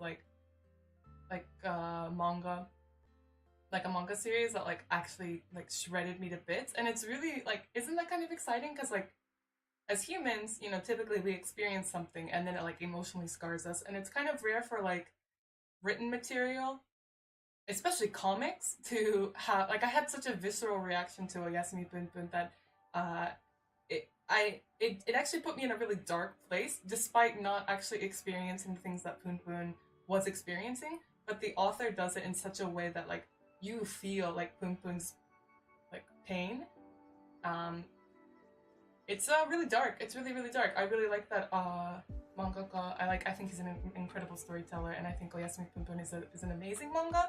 But it is something that you need to be like in a good headspace to read. And also know that you are probably going to be in a bad space after you... There's no, like, good ending. And that's not a spoiler. Like, that's a warning. You're not gonna feel good coming out of Oyasumi Punpun. The adolescent boy? Yeah, it is. Yeah. Naruto with the gun. Imi. Imi, I love the Naruto with the gun. Oh wait, Imi, were you here when I told... Fuck, I think I said it in the voice chat and you weren't there. So on this recent TV show that I was on... or not TV show, it was an internet show. But one of the co-star that I was appearing on, or the host, she was like, yeah, I love FPSs, like Overwatch. And I was like, oh, what about Fortnite? And she's like, I don't really play all that much. And I was like, oh, but Naruto's in it. And she's like, what? And then I explained the whole like Rasengan. Like I was like, yeah, he has a gun now. And she's like, what? And I was like, yeah, you know, like, and we say like in English, like gun is English, right? And like Rasengan. And I showed her like the meme. And she's like, what the fuck is happening? What else? Other manga that I really like. There's another one that's dark, but you feel good afterwards, and it really changed my life too. And this is my favorite mangaka overall. But there's Full Moon, Full Moon o Sagashite. Oh, I guess it's better to just post it. It's by Arina Tanimura. She's my favorite mangaka of all time. It's very, very like typical shoujo stuff. Full Moon.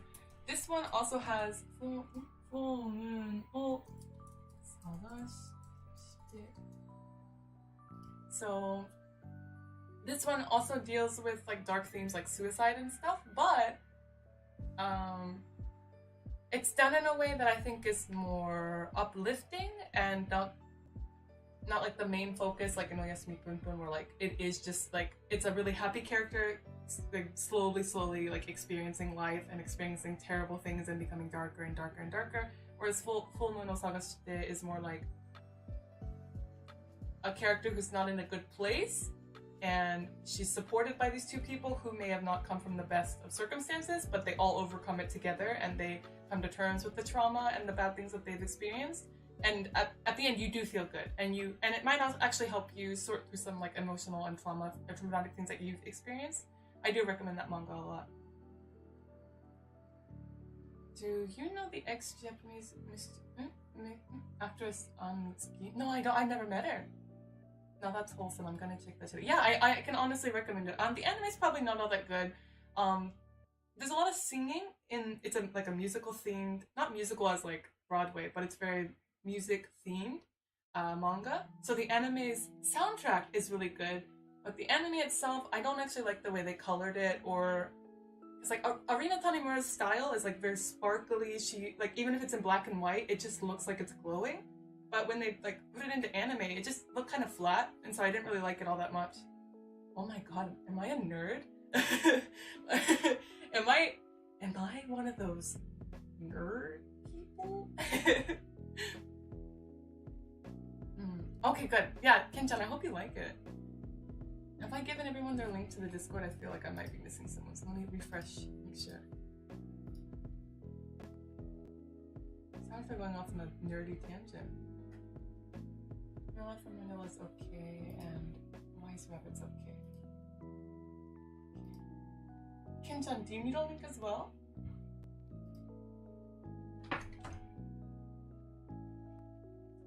I'm not a nerd. I know nothing about movies. High School of the Dead. No. That's like a Mimi answer, right? I'm gonna scroll up a bit. Alexina says, not as dark as Fullmetal Alchemist can get depressed. Yeah, but Fullmetal Alchemist is really good, and I like the philosophical, like ethical, like moral, stories in it. But like it's drawn like kind of gritty already. It's not like a shoujo manga or like Oyasumi Punpun. Like it's drawn in like a cutesy way. Like he's like a little duck or bird, and it slowly gets darker and darker and darker, and like the art progresses with that. But like Fullmetal Alchemist is just like badass art style from the beginning to the end, and even in the beginning he already experiences like terrible things. Full Moon o Sagashite, the other one I talked about, is just like a really cutesy style. It never gets dark, but the themes that it's like talking about are dark, but it's like it's not in a morbid cutesy way. Like that's just Arina Tanimura's style. She draws like, big ass shoujo eyes. It's just the themes that are used in the story itself are quite dark, because it deals with the character's trauma. I don't want to say a lot of spoilers because it is one that I can wholeheartedly recommend. And think, most people would enjoy it. And I think it is a short read. I don't think it's all that long. Yoichi, I feel the same way, but I don't fault it for it. I don't fault it for that.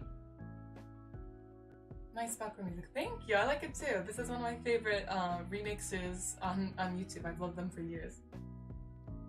Yoichi, I love the balance that you keep between the type of videos. First channel I've seen to do that. Oh, thank you. I do think I need to be careful though, because I might be putting out too many nerdy videos lately. But I am taking a big batch of interviews next month. So hopefully I can do like interview, nerdy video, interview, nerdy interview, to just kind of balance out like the green, yellow. Like I talked about monetization. There's like yellow videos that make no money but get a lot of views, and there's green videos that typically don't get a lot of views but they make like not a lot obviously, like, but more than the yellow videos. So I think a balance is necessary.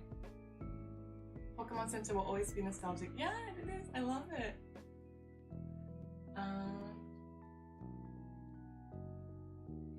I'm massaging my feet right now. Feels really good.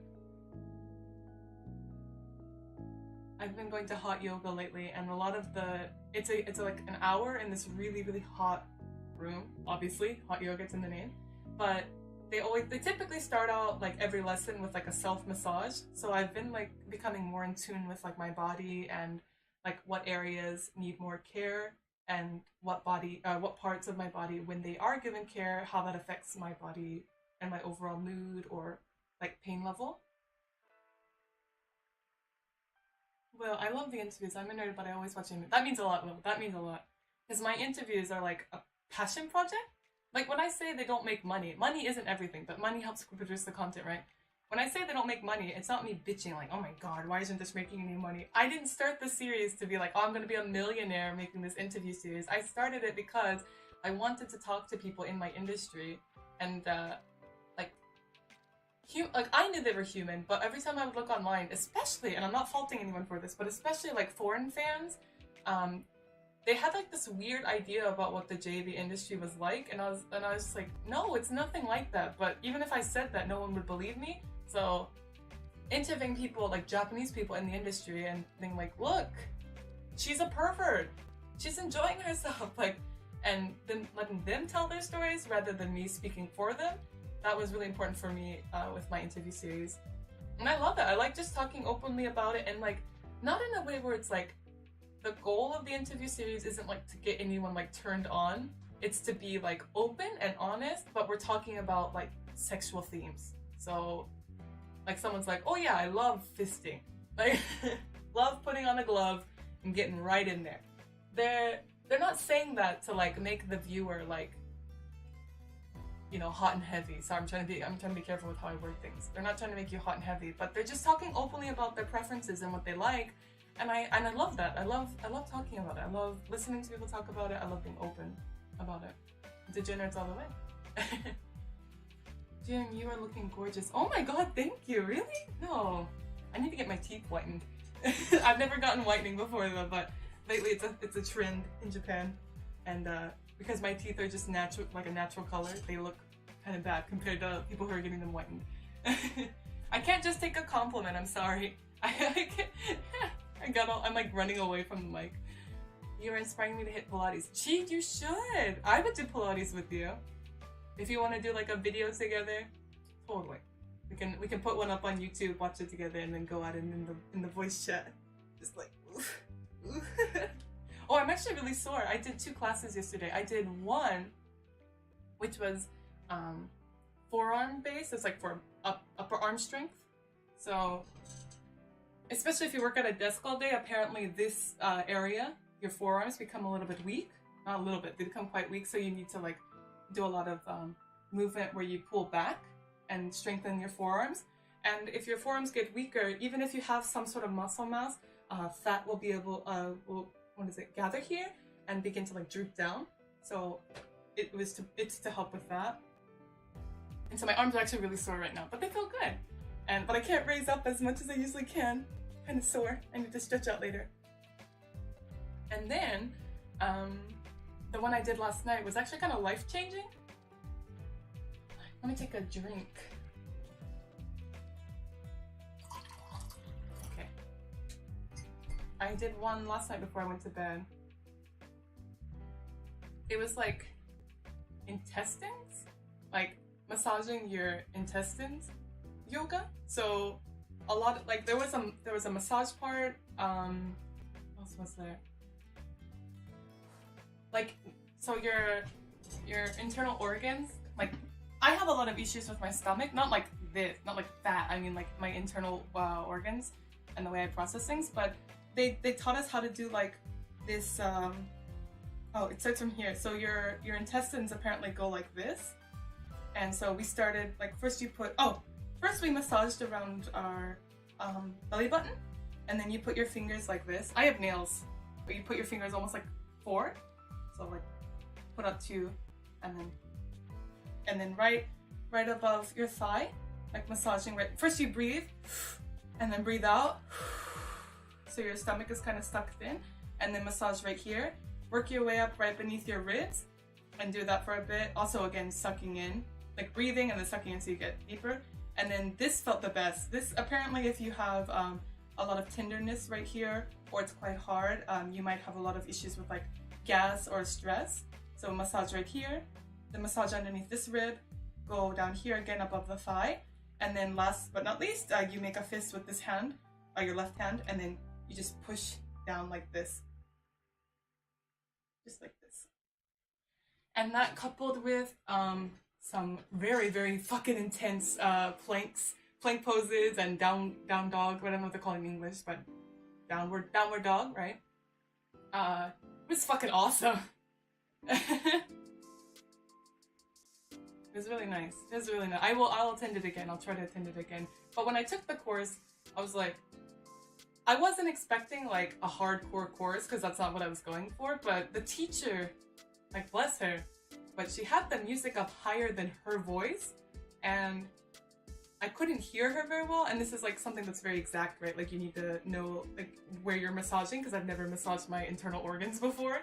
But she was really sweet, and she was just really not into like that whole like hardcore flow yoga. Like she's just like, if your lower back hurts, like lift your legs up. Like this is not like a muscle training one. We're just trying to like heal our internal organs, heal our minds. And she's this old Japanese lady, and she's, I hate to say it, she's kind of fucking based. Do we have moderators in here? Yeah, we do. Devin and Ozzy are here, and maybe Bamboo. I would love. Is there someone that needs to ban? Oh, it's Rebelde. Okay, hold on. He's been posting that over and over, and I already responded, which is the weirdest part. Hold on. Rebelde, you're going in timeout. You're being annoying, by the way. Okay, I put him in timeout. Thank you. Thank you, Kinchin. It's fine.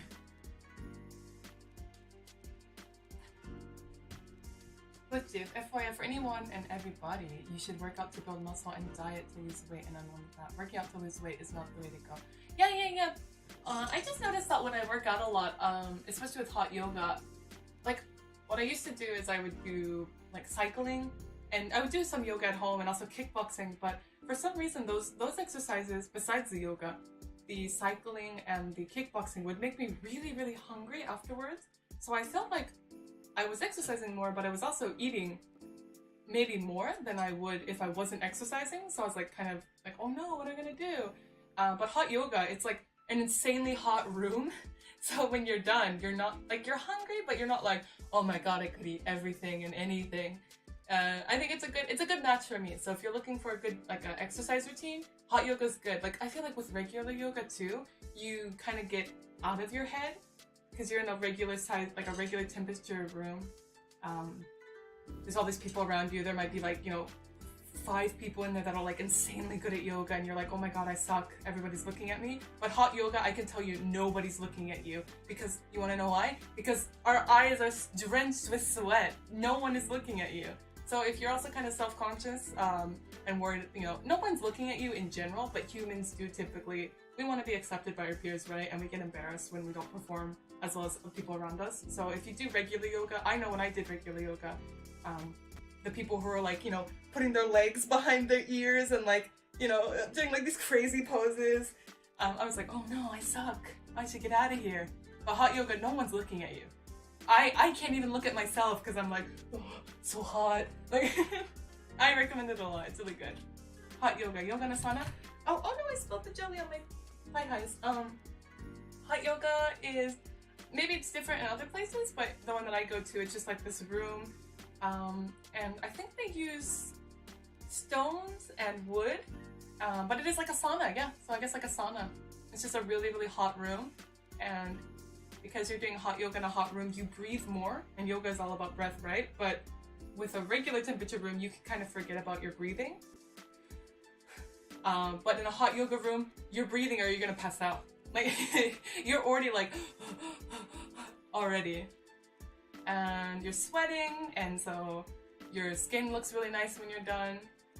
I really recommend it. It really works a lot for me. Hot yoga is yoga with hot people. Like, I know. In yoga, I'm not a hot person. My face is bright red and I'm just like, oh, like...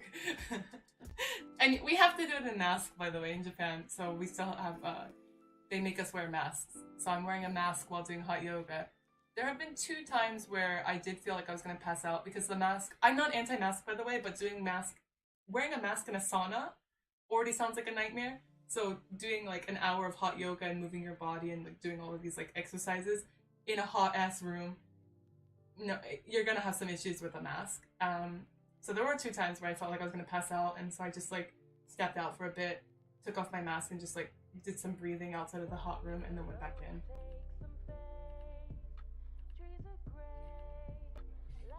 Someone who has seen you with a bright red face. Yeah, that's... No! I appreciate it, because when my face gets bright red, I do get embarrassed. I can't hide it. My face just gets red easily. I love onsen, Kin-chan. I love it. Oh, this might... Hold on one second. This is definitely copyrighted music right here. Hold on. There's no way that this isn't copyrighted. Hold on. This is Persona music. There's no way. Oh, it's a cover. It's still probably not safe. Okay, start it over. Let's just listen to the same song. Oh, because you guys are probably can't hear the music all that much. 1 second. Loop. Okay, cool. Just gonna loop that bad boy. Okay. And then back. Heat makes your muscles and tendons more limber. Yes! Yeah, and it makes it so I can move more freely into poses. I love it. And now nobody ever walks out of being stuck in a desert and demands a 4-course meal. Yeah, absolutely. Chi, do you get very cold when you leave now? It's November. So something I've noticed since starting hot yoga is I feel like, can I look it up in English? Because I want to make sure I get the right word. Oh. Okay. So with hot yoga, I feel like my internal like body temperature and my metabolism has like gotten higher in a good way. So when I finish hot yoga and I walk out in it's really cold here in November in Japan, I typically take off my jacket because it's my body's just like very warm. I have like this almost like aura of warmth around my body, which is fun. But I wonder in the summer if I'm gonna have that much fun. I'm probably gonna be like heat stroke city during the summer.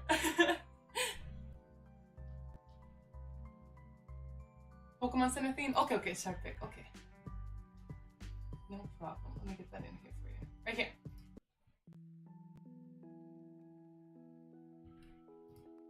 Okay.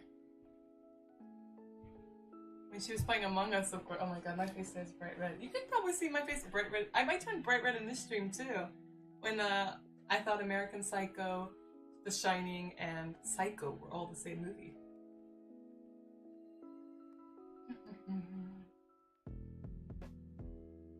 June Love Joy Human Radiator. I love Among Us. I love it. Oh, when did I spill jelly on my dress? What the hell? How old am I? I must have spilled out sometime.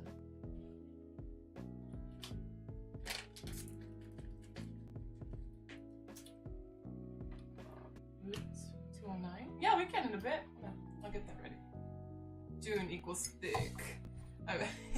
My butt has gotten bigger since doing hot yoga and my waist thinner, which makes me very, very happy. It's fun. Working out really helps me have like a lot of energy and I just feel better overall. Oh my god, this Cartman is Cartman. I just saw a spoiler for the newest episode. No way, that's not real. Oh my god, is he turning Julie? That's awesome.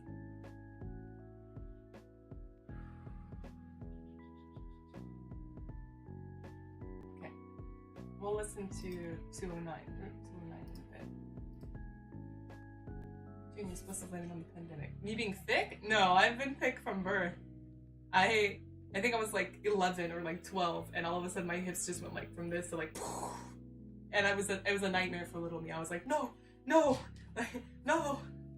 Yeah, it's not fun. I did not like my butt for the longest time because I do remember my friends in college or high school be like, Jane, you have a body like a cartoon character. And yeah, they'd be like, I've never seen someone with a body type like yours. Like, your body's so big. And I was like, I thought that was like a bad thing because it was before like thick was like good.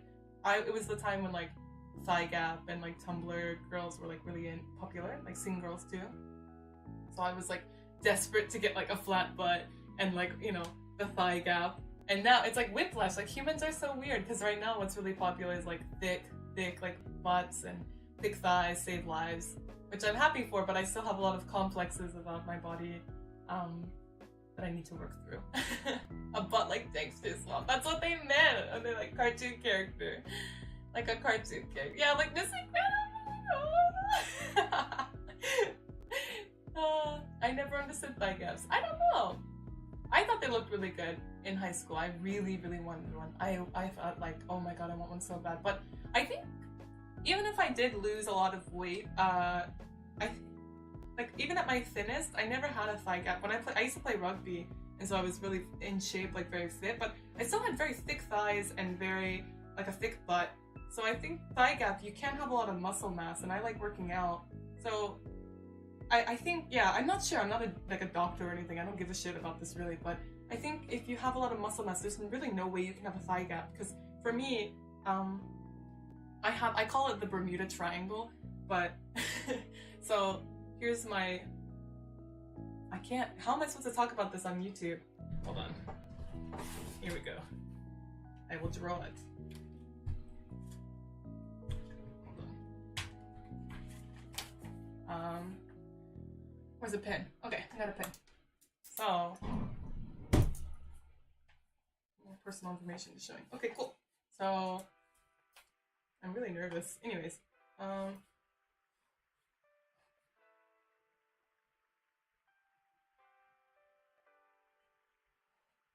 so like with my body type, even when I lose weight,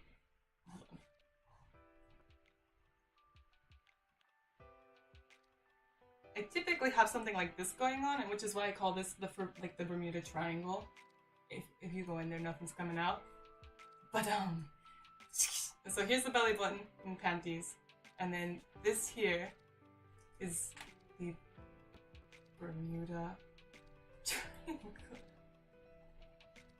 Okay, are you following along? This will be on the test. So I typically get a lot of muscle mass here and here. But I lose fat here, so there becomes like this like triangle. And in order to get a thigh gap, I imagine you can't really have a lot of muscle mass in your thighs, or else you will just get the triangle shape here, and because you'll have a nice muscle mass in your thighs. And I don't want to be stick thin, so but as a kid I wanted to, obviously, because that's what was popular. 勉強になるね. Can we get a Bermuda Triangle emoji in the Discord? Does anyone else use that? Is that just me? I just made that up as a joke. Oh, you call that Guitar Woman in Brazil? Oh, why? Why is it called Guitar Woman? Why do you call it Guitar Woman? I like that. Will there be more questions on the test? Yes. Yes. Oh, hey, Matthias. I was looking away, now June is showing thigh gaps. No, I was trying to explain why I don't think I could ever get a thigh gap. Because even when I work out, like, even when I was at my most fit, I never had a thigh gap. Because there's like that muscle mass. And it just makes like this thing I call the Bermuda Triangle. Where right underneath that area, there's a triangle, and then the muscle mass comes in. And then it might taper out as it gets towards the knees. But I'll never have like an actual thigh gap. And as a kid, I really wanted one. Oh, I'm definitely, yeah, pear-shaped. Yeah, I'm pear-shaped. Not hourglass, my boobies are very small compared to my butt. Ah, because it looks like a guitar, you know, lower parts are bigger. Oh, I like it. That's where the planes went. Oh my god. I was actually very disappointed to learn that the Bermuda Triangle isn't as spooky as it was made out to be as a kid. It's actually not. Like, if you watch, like, documentaries about it, like, debunking it, I'm just like, aw, that sucks. I was hoping it would be, like, this cursed area. Because I love spooky paranormal stuff like that. Oh, we should talk about paranormal stuff. What do you guys, okay. Do you guys believe in, let's do ghosts, aliens, and Bigfoot? Go. What do you guys believe in? And if you don't believe in something, don't worry about it. And if you believe in something, don't worry about it. No one's gonna think anything weird. Amelia Earhart. I thought she got caught by she got caught by Japanese soldiers apparently. That was like the leading theory. That's the one I subscribe to. I also like the one she got eaten by crabs. Aliens. I believe in aliens. Oh, I don't believe in ghosts, but I believe in aliens. And I think Bigfoot would be awesome if real, but I don't think it's real. But it would be so cool if it was real. I like seeing those like old mountain folk who are like obsessed with Bigfoot and it's like, Bigfoot's real! And they like dedicate their life to like looking for Bigfoot. I want their life, but I don't think Bigfoot is real. But I think aliens are definitely real. Oh, what if Bigfoot was an alien? AstroTurf Jesus is on the fucking case. Yeah, Bamboo and Kinchan, I agree with you guys. There's no way we're alone. I don't really think anyone... What I typically hear, I think I've heard from some of my friends in the Discord is like, they believe in aliens, but they don't necessarily believe in like the gray heads, like, you know, or like Rockwell or like Area 51 or whatever.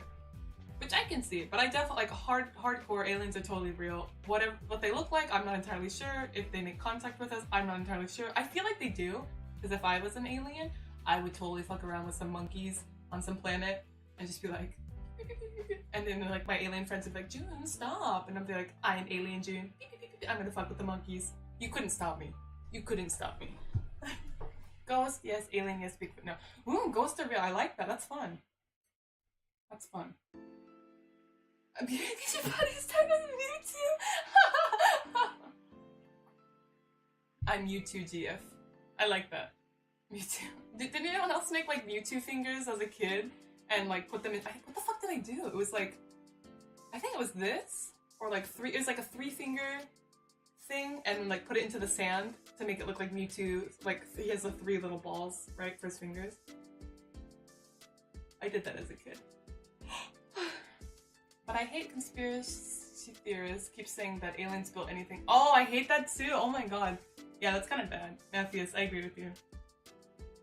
Just because white people didn't do it doesn't mean it was aliens. Yeah, that is like extremely racist. I don't...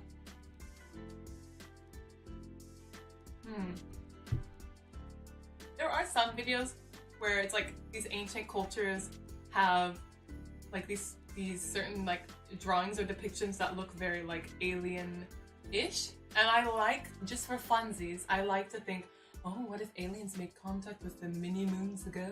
That's just fun to think about for me. But do I think aliens built the pyramids? No, I don't. If the aliens helped out, that'd be so fucking cool. It would be cool, but it's not because I don't think the Egyptians couldn't have done it without alien, like extraterrestrial help. What is my channel coming to? I'm the one who brought this up though. Ooh, Yoishi, I've had lucid dreams. I could say from experience from it. People have collective consciousness and therefore people prone to manifesting ghosts. Ooh, likey. June, do you have an alien fetish? I don't. That's one of the ones I don't. I have a monster fetish, but not aliens. I think a lot of the alien girl characters, not for the guy characters, but the alien girl characters in like video games or that kind of sci-fi stuff are typically very hot, but I don't actively go out looking for like alien stuff. Not my cup of tea, but definitely very, very fun fetish. I wish I got that DLC, but I didn't. I just got the regular Monster Lover DLC. Yeah, I love... Yeah, it's not... They have aliens on too from Kinto. Talk about Egyptian aliens with the JD.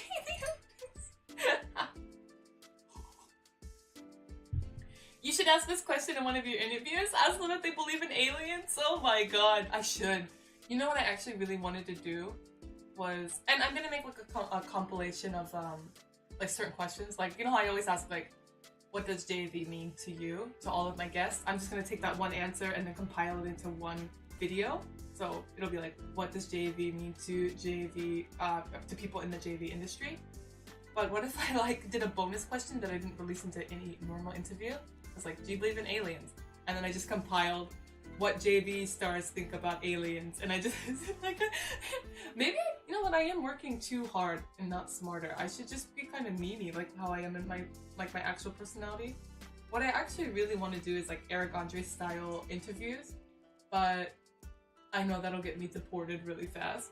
So if maybe I can just ask like kind of a shitposty question. I do have plans. Moribayashi isn't watching, but I do have plans to kind of meme on him in his interview, in his bonus interview, not in the main interview.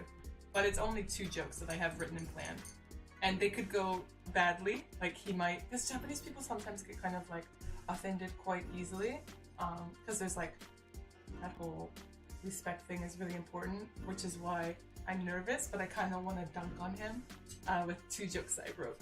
So hopefully he laughs. I feel like he's a cool guy, and we've worked enough together that he knows that I'm a lunatic. So Jun is becoming Fox Mulder. Oh god, I love Fox Mulder. I could fix him. I could fix Fox Mulder. The way the Bermuda drawing was, Triangle was really good and sexy. Really?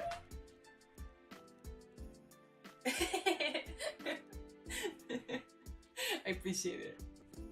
Wait, June, how would you ask people?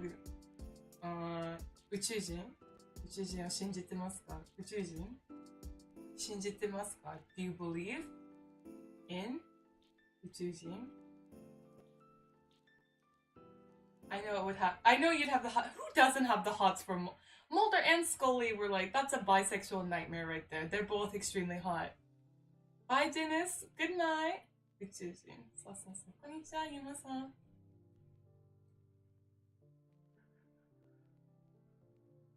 I'm gonna watch. June is about to get hired by the History Channel. I could fix the History Channel. They need to hire me. As John Lennon once said, I believe in fairies, the myths, dragons. It all exists, even if it's in your mind. Who's to say that dreams and nightmares aren't as real as they are here and now? Ooh, I like that, but John Lennon is kind of a dork. I would like... I love paranormal stuff. I watch a lot of it. Oh no, we got back to... I thought I looped it. Why? I thought I looped it. Let's watch something else.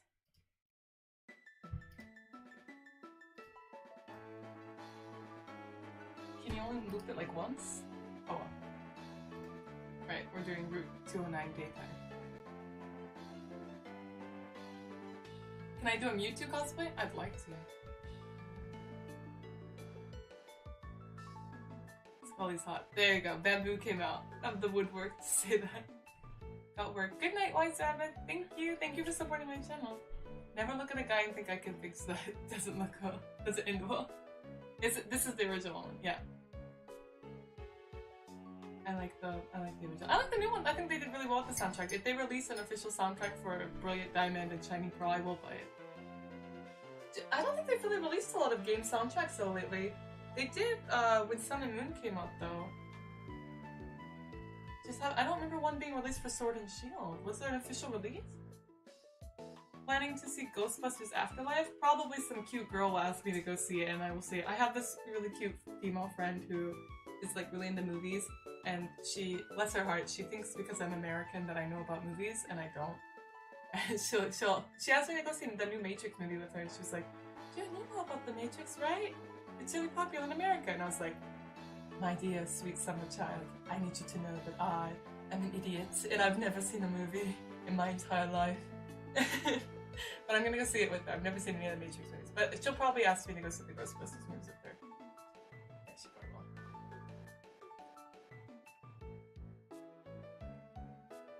I think Nintendo took down one of Smash soundtracks. Why? Oh, do you think I'll get copyrighted for this? It's game music. Maybe I should listen to a remix. Like this one. Oh well. If it gets flagged or whatever, I'll just delete the stream. It's fine. You don't have to tell us that. You've already proved it. A lot of companies don't release... Yeah, I like soundtracks though. I actually prefer soundtracks out of most media that I purchase. Like for a movie, if I really like a movie, I typically don't actually purchase the movie, I purchase the soundtrack.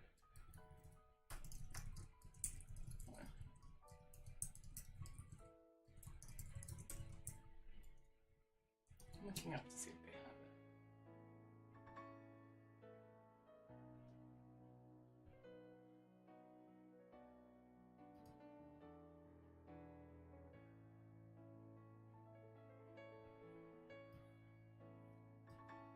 Looks like no.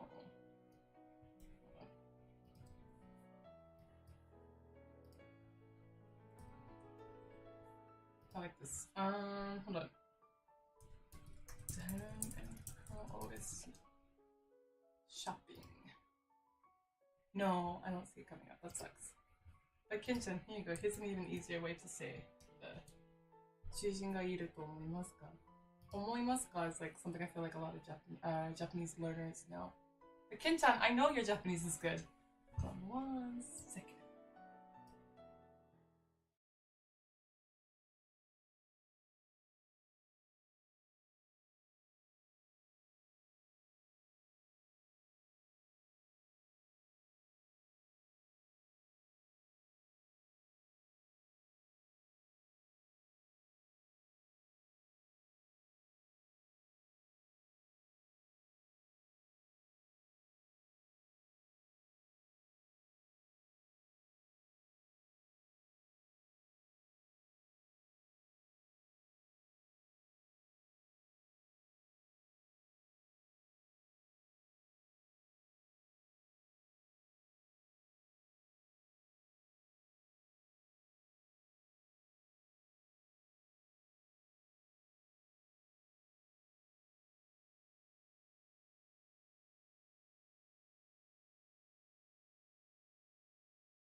Okay, I'm back. I had to get some nuts.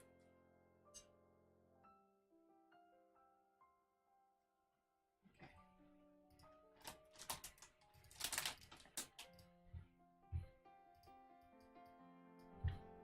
Once I realized lightning was shorts under her skirt. Oh!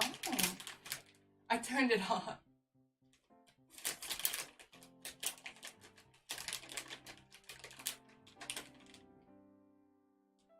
Azas.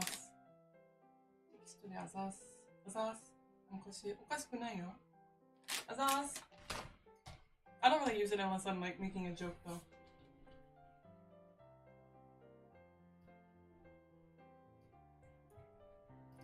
Azas. It's just like kind of very short.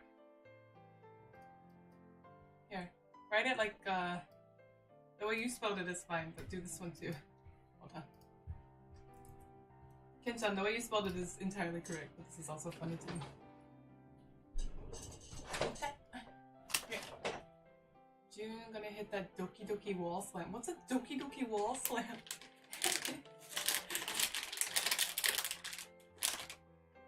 Nuts.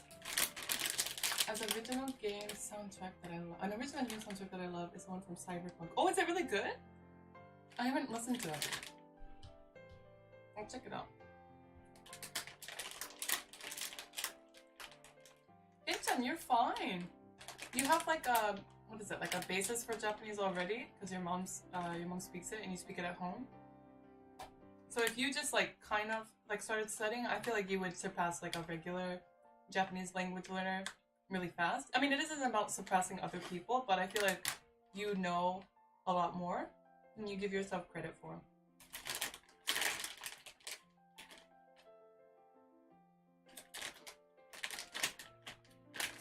By the way, cashews are the ultimate nut.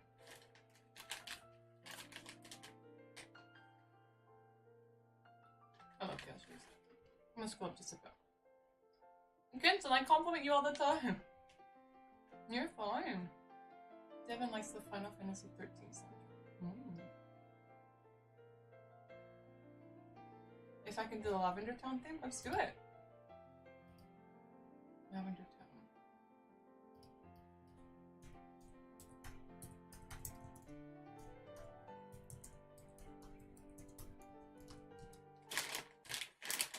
Okay. Let's do this one.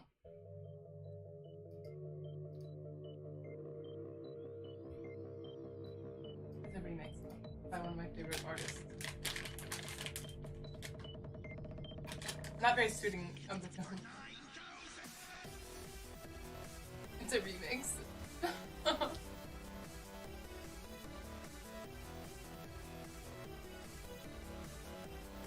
Oh my god, Aussie babe, almonds are not the best. What the hell? If you put salt on almonds, they taste so nasty. Oh my god, I don't like this remix, sorry. Not right now. I'm going back to...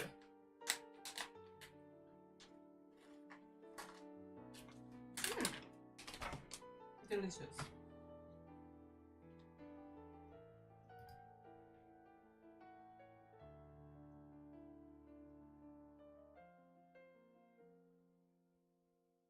Doki Doki Wall Slam is the moment in a manga where one character slams their hand into a wall.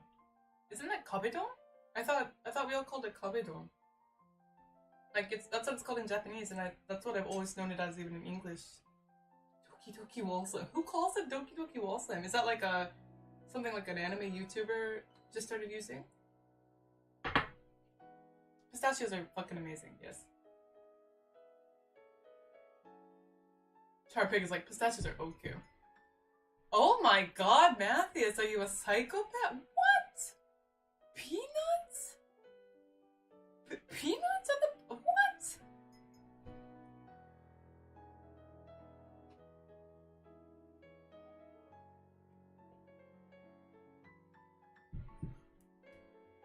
Yeah, pistachios are the perfect binge nut. You guys are right about that. But peanuts... Peanuts are good, but it's not like you can eat them forever. But pistachios, I feel like I can eat those forever. Cashews, I can eat them forever, but I get full kind of quickly. Pistachios are the best. Almonds are good, but I wouldn't say they're the best nut.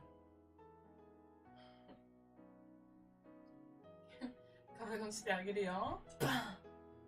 逃げさせないよ。The poets in Japanese don't speak kabedon. Yeah. Yoishi, spoiler alert. It's okay. I don't want to read the spoiler out loud.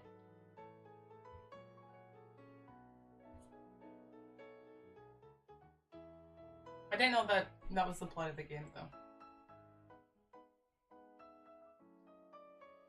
I thought Mr. Peanut was the ultimate nut, seeing how he's alive now. He's alive? I thought he died, and there's a baby nut, which I hate saying the word baby nut.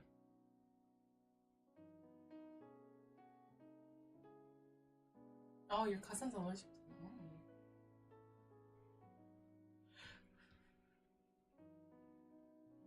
This is just a remix of Platinum Pearl and Diamond music, because I'm in the mood for Diamond.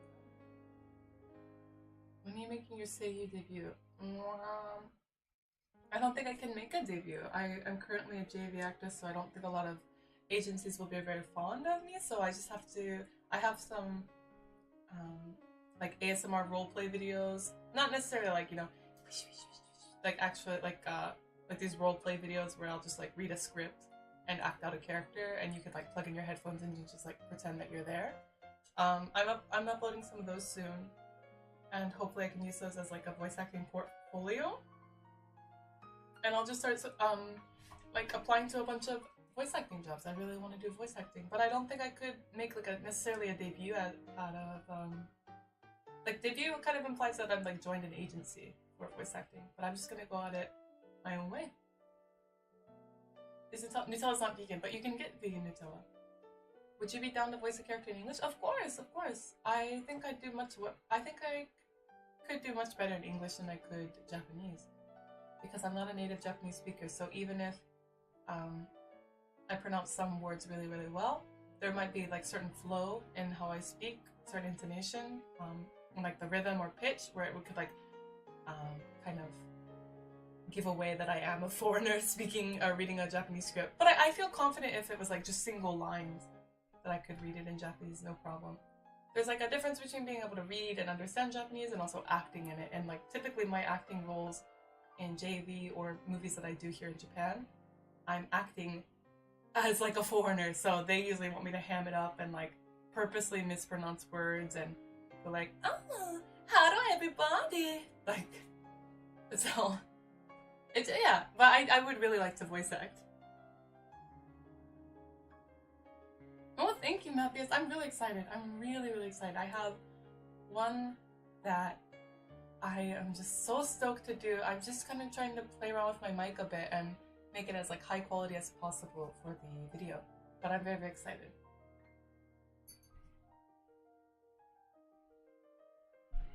Hmm? What really? Kenta?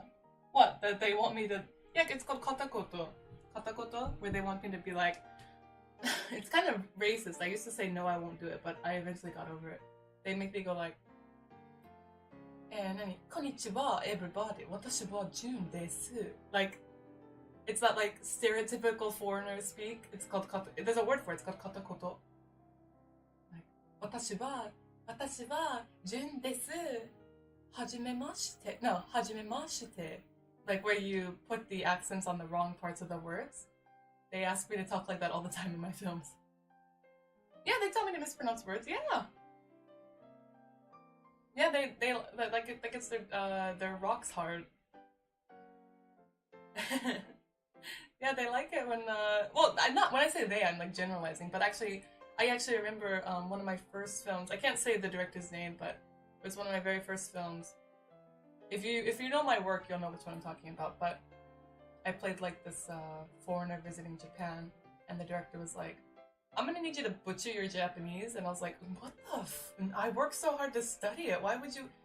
And I know it's not the same as like, because I have some Asian friends, especially like Chinese friends in California, and they do acting, and when they would go to like casting calls, they'd be like, "Can you do a Chinese accent?" And like it was always like this racist stereotype. But I know I'm not comparing it to that, but I felt like I felt just like a percentage of how they felt. But I eventually just got over it. Now I just like fuck around with it and do it on purpose, even sometimes myself. Was this a clean movie? No, it was not a clean movie. Cowboy June. I fucking want to do Cowboy June so bad. So bad. Hajimemashite. Hajimemashite. Watashi wa Jun desu. Yoroshiku onegai.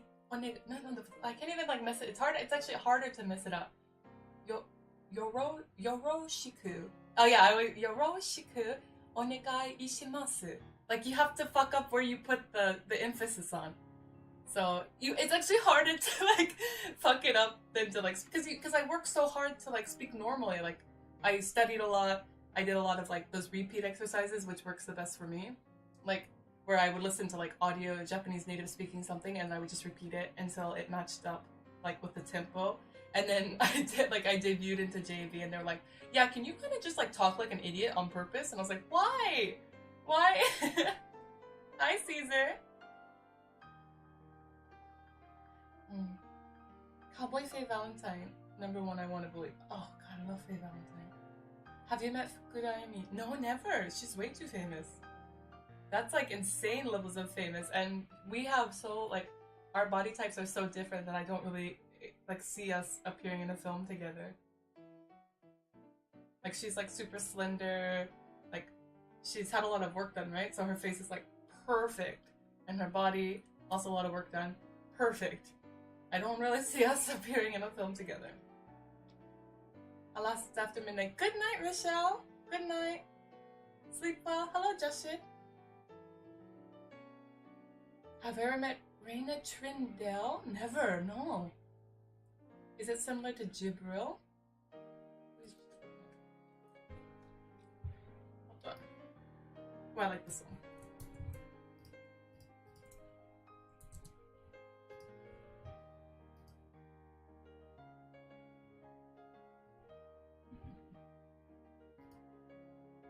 Oh, I love Jibril. Oh, the No Game No Life. I love her.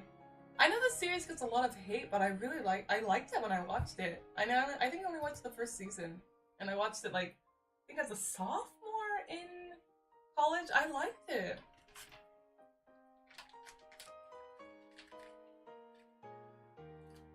Oh shit, is it Pimsleur? Pimsleur? Thriller?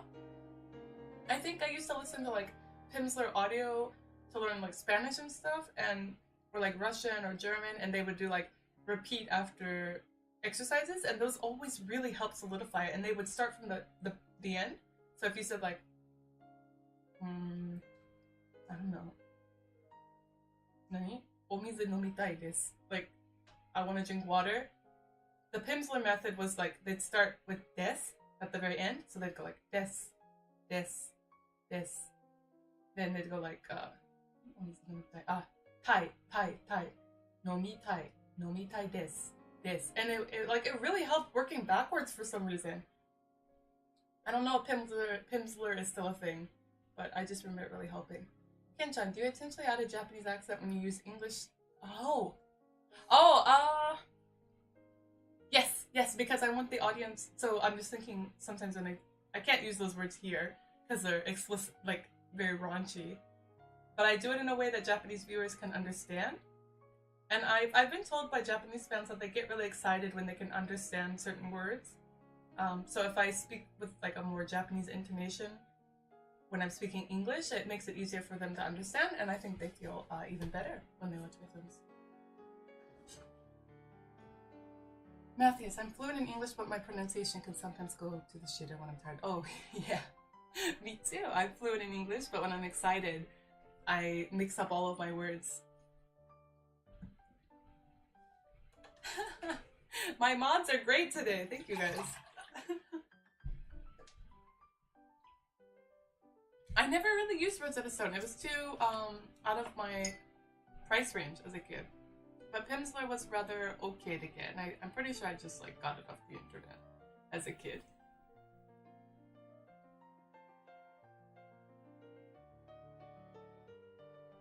Sophomore year. How long did you go to college? I am 25 right now. No Game No Life. It was probably out when I was in when I was like 20, right? It had to have been like when I was like 20, 19. Oh, I graduated a year early, by the way. I graduated 11th grade. I tested out of that shit fast. And I went to college fast.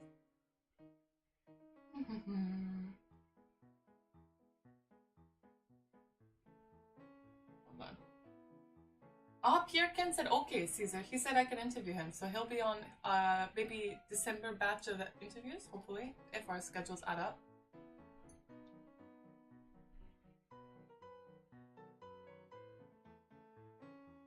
One year younger? Oh, really? Matthias, I always like am surprised that I'm younger than some people. I feel like the oldest. Not like everyone's like kiddish, but I just feel like old. That's because when you're drunk, your proficiency in other languages goes up. Oh god, when I'm drunk, I'm just miserable. Kim-chan, yeah, I feel like before, I'm gonna take a little break after I stream and maybe play some Pokemon. Even though I stream Pokemon tonight, I kind of want to play. Yes, it was the Pimsleur method. Okay, cool, Thriller. Good.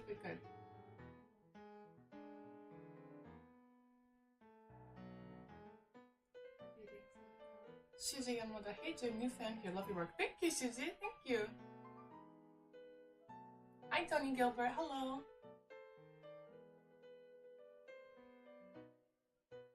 I wonder if there will be JV dubbing. What do you guys think? Like, for fans of JV, I would much rather just have like subtitles rather than dubbing.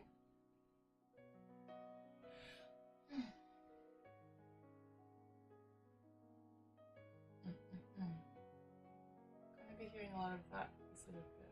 Oh, the underground theme? At what age did you start learning Japanese? Oh. I mean, I feel like most fans of like anime and manga probably quote unquote studied it like all their life, but like an official like classroom setting with a Japanese teacher and like sitting down with like actual textbooks was probably when I first came to Japan like 5 years ago, so maybe 5 years now. But I did go to Japanese language classes in college, but they were like garbage, and I didn't go to all of them because it wasn't actually good studying. But also, language classes here in Japan were also garbage. I think what actually helped me, I'm not saying that in a pretentious way, like my language study school here in Japan, when I first came to the country, it was 30 kids and 29 of them were Chinese students, my best friend included, one of my best friends. And if it was 29 Americans and one Chinese kid, you can bet your ass that 29 American kids are going to be speaking English the entire time. Why? Because they can all speak English. So when I was studying in Japan, all 29 students would just speak Chinese to each other and not Japanese. And so I had no one besides my friends outside of school, my Japanese friends, to speak Japanese with. So it wasn't very like good or conducive for language learning, but it was really expensive to attend. So I just left the school and started working for a Japanese company. And it was hard because I would have to give like presentations and like speak formal Japanese and stuff. But it was hard and really embarrassing. But I really, really wanted to get good. So I would just like study on my lunch break, study on the train to work, study as soon as I got home. I would also like, I would have some coworkers that I was close to and I would record them saying something, like a phrase or something, and I would go home. And again, the Pimsleur method where I would just listen to it and repeat it and repeat it and repeat it. I probably still have those audio files on my phone. But yeah. Learning Japanese is hard, and the only reason I think that I could speak it somewhat is because when I first came to Japan, I just refused to speak English. Like, if I met someone, this sounds really, I'll admit it though, this sounds really bad. If I met someone and they spoke English, I just wouldn't interact with them. And it's not because I didn't want to interact with like foreigners. Like all of my best friend was Chinese. It was like I didn't want to interact with in English because I felt like any time that I was doing anything in English, like I wouldn't even watch English media or listen to English music. And that's the truth. When I came to Japan, I didn't listen to like Fall Out Boy. I didn't listen to my favorite music. I was miserable, and I don't know if that was the right choice, but I kind of like threw myself into the deep end, and I changed like the settings on my phone, the settings on my computer. I only consumed Japanese media. I would only let myself play video games in Japanese. I would only read in Japanese, and it wasn't necessarily fun, but it helped. So.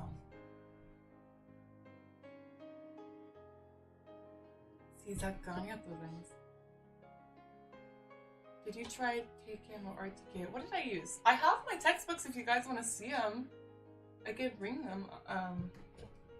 They're on my bookshelf though, so not in this room. Let me go grab them. Caesar, I can't say because private information. But I guess like working for kind of, just think Hello Kitty, like very, very famous brand. Everyone knows this company, but I signed an agreement to where I can't name the company. And they were super corrupt too, so I can't name them anyways. Let me bring some of my textbooks.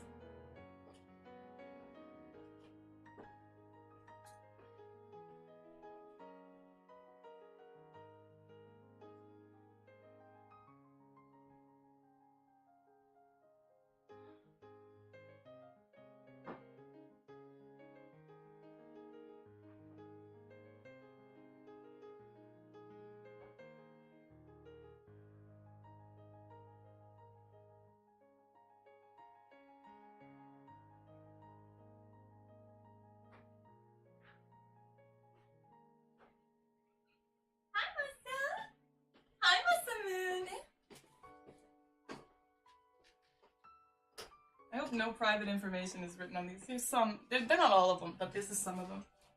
I have to kind of check. It's like a sticker on here. Hold on. Okay. So this is just some of them that we used at my school.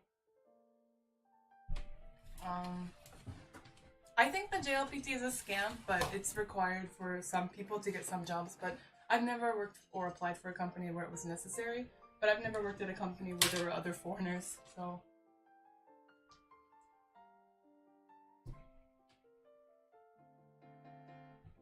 So lots of asking friends, coworkers that I know have been, Yadi says, really loved your Pokemon video. And what's your favorite underrated Pokemon movies? Oh, nice. Underrated. I don't know. Underrated. Anything I like? I mean, Pokemon's clearly not underrated. I think my favorite movie is kind of underrated. Eternal Sunshine of the Spotless Mind. I feel like it's not that famous of a movie, and I would love for everyone to watch it. It's a Jim Carrey movie. So I'm actually afraid. I'm not really gonna open. I'm afraid to open it.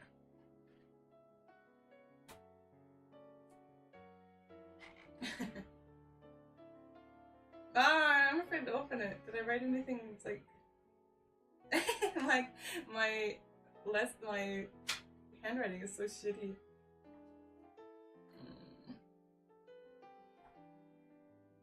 This is very old. This is one of them. This one. This was one of my first ones when I first moved to Japan. I don't remember if this one was any good. This is oh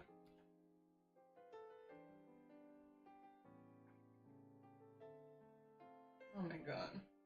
Fucking nightmare just looking at this.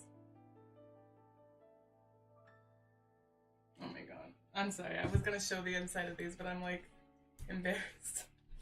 Also, no. You got seen with me. I think this one was kind of fun. I can't remember. Oh. I would have to like go through these and make sure there's no like personal information written in them before I could actually show people. Here's my little stick, my little I don't know, post-its. I don't know what they're called. Is in one crap.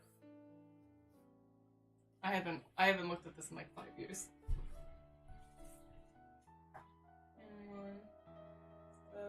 Oh, I think this one was kind of good. I think this one really helped. If you're just studying Japanese, like if you're just now getting into Japanese, none of these will help you. They're too high level. And I'm not saying that like in a pretentious way. They're not going to be of good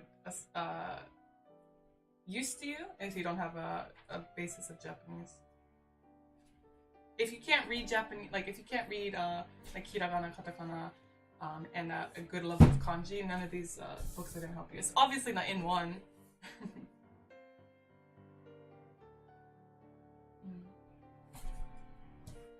And then more in one crap. Yeah, I still have all of them. Yosh, they're very heavy. Where am I supposed to put them? I guess I'll just set them right here. No, I don't think that at all, Kinchan. I know you're joking, but I think that learning Japanese is easy, and I just think that sometimes people might start off with things that are too hard for them and then get discouraged. Like if you're like, oh, I want to study Japanese, oh, I'll use the books that June showed on her stream. June, tell me the names. They're not going to help you if you're just starting out, and you're going to feel bad. You'll be like, oh, I can't, this book is too hard, oh, I'm dumb, you know? Start with something that's your level. The first book I ever used was Genki, and Genki really made a really good foundation for me. I love the way, I still remember a lot of the stuff that those textbooks taught me, and I think they're great. I recommend them every time someone asks for a beginner's Japanese textbook, but what frustrates me is that people want to learn Japanese and then like complain about their Japanese, but they don't like actually use the textbook and study it. Like you're supposed to study it because it's building blocks, especially with Japanese, like with kanji.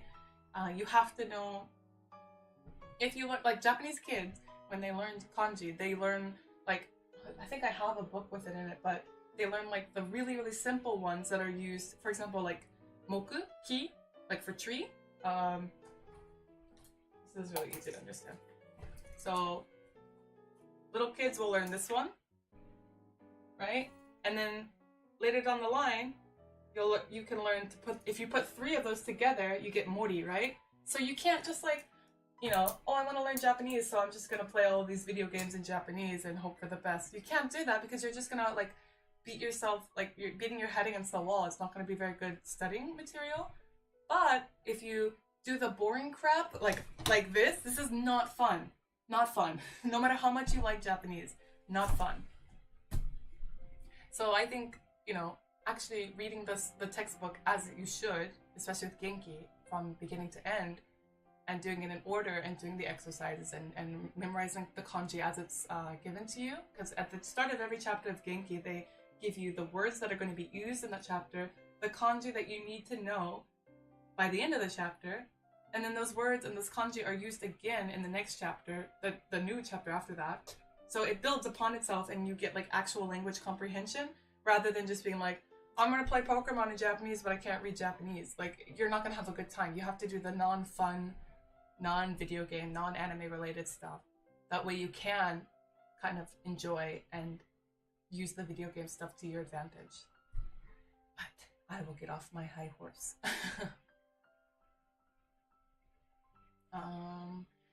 Thriller from Minoa. People want the quick fix and success food overnight. Yeah, and we did not learn our native languages overnight. I did not learn English overnight. And even with English, like public speaking or speaking in ways that you can communicate effectively, like communication skills, those are like courses and skills that you learn even into your adult life. Like adults will pay actual money to learn those skills. So to be able to communicate in a fucking entirely different language, like Japanese, it's gonna take a lot of work and a lot of time, I definitely think anyone can learn Japanese, but you have to remember that it's not gonna be fun and it's not gonna be easy, but you can do it. You can 100% do it. Did you play Red Dead Redemption? I want to play it. I love the bit that that South Park did with it. I thought it was really funny. June makes learning a whole language look harder than a whole college course in engineering. I hope I don't. Oh, but the textbooks? Yeah, there's a lot of textbooks. I think I think my school got money for money back from these companies because they made me buy a lot of fucking books that we only did like 5 chapters of, and they'd be like, all right, next book. And I was like, what? Verbs, noun, grammar, and grammar use after practicing hira, kana, katakana. As much kanji as you could patiently take. Yeah. But it's best to have it set up for you. Like, instead of randomly studying, like, grammar points that you want to study, I think, like, with the Genki books, it gives you grammar points in like, a friendly way. And that, again, I think the building upon itself is really, building upon the stuff that you already learned is really important. I tried the Taiken grammar plus RTK kanji and visual novel text, and it wasn't that long since I started to get it. Oh, nice! Very nice. I've never used either of those methods, but very nice. My college did the same thing. Must have gotten kickbacks. Yeah, definitely. It's annoying because it wasn't cheap, and I'm not even over exaggerating because you can see that we didn't use all of the chapters. You can see by like where I put the little markers. Really annoying.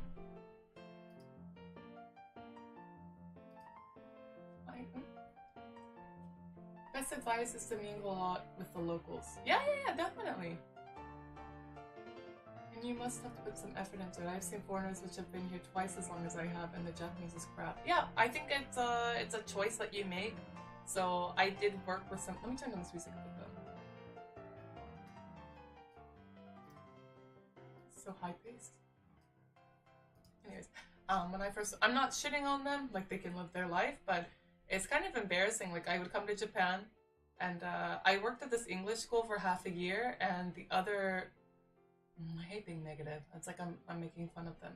I'm not, but I'm using this as kind of like a cautionary tale. So while I was attending school, I needed some money, right, to pay for all the crazy amount of like textbooks that they make you buy, and I worked at an English school for like half a year, and my seniors there had been in Japan for like 25 years, and they were so proud that they couldn't speak Japanese and that they didn't have any Japanese friends, and they didn't interact with like the normal like corporate slave Japanese. They were like oddly racist and like really hated Japanese people, but to be honest, like looking back on it now, I think they were just really insecure that they couldn't learn Japanese. Like they didn't want to put in the effort, and they had been in Japan for so long that now the fact that they couldn't speak Japanese and that they hadn't integrated into Japanese society, that they were embarrassed of it, and now they had to act like that was their plan the whole time, that they were too good for Japanese society and too good for the like Japanese culture or language, and I just really disliked them.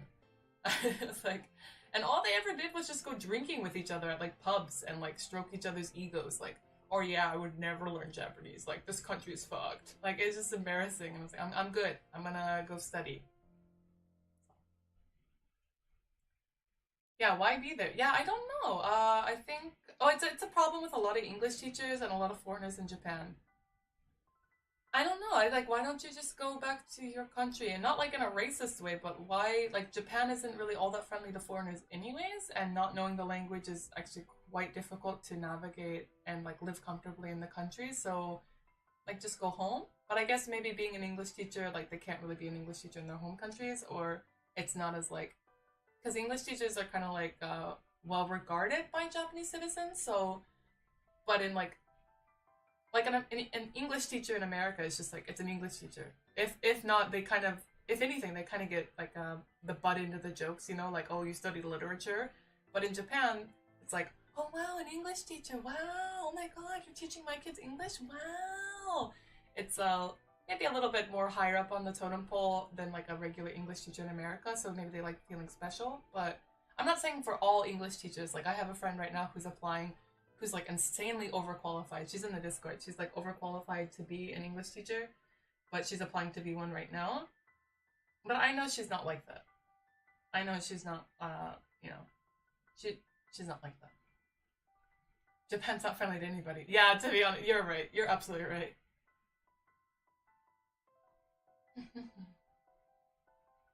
June, is Japan xenophobic? I think it is. I think it's xenophobic.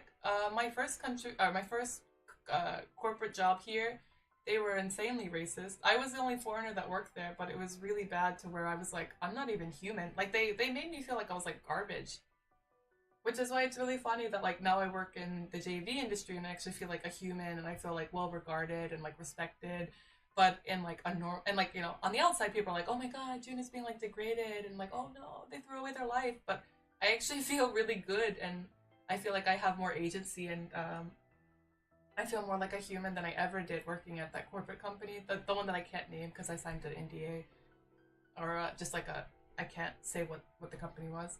Um, but yeah, they treated me really bad. I think Japanese people on like as a whole aren't really friendly towards foreigners. Um, and what always really broke my heart, and it still does, is like even mm, say for example like a kid and like a kid's family comes from like what country are we gonna literally anywhere. Let's say what country are we gonna pick? I gotta be careful. Let's use Mexico because I know some people from Mexico are watching right now. So if a kid's family comes from Mexico and they have a kid, he's born in Japan, raised in Japan, has never been to Mexico, can speak fluent Japanese like any other kid. Yeah, he speaks Spanish at home with his family, but he's not considered Japanese. But like from an American standpoint, that blows my mind because I don't know. I would never think like he was born here and this is his home. So he's Japanese, but then my Japanese friends and even someone that I dated was like, no, they're not Japanese. They don't have the Japanese blood in them. And I'm just like, is it really decided by blood? Like, then what is that kid? And they're like, oh, he's Mexican. And I was like, but Japan is his home. He speaks Japanese. He attended like K through 12. I know they don't have K through 12 here, but he attended all of his schooling in Japan. His heart, all of his childhood memories, all of the things that make him him were in this country. Like he plays for the fucking like the baseball league or something. Like he's Japanese, and they'll still like no he's Mexican. And Naomi Osaka, oh my god, it's so fucking annoying. Like I'm generalizing. I'm actually getting this is a hot topic for me. Because I have had Japanese people like when Naomi Osaka did the whole like Black Lives Matters and she wore the hat, the really controversial hat thing. A lot of Japanese people are like, June, like they fucking asked me. Oh my god, it's so fucking annoying. I'm like a like this like.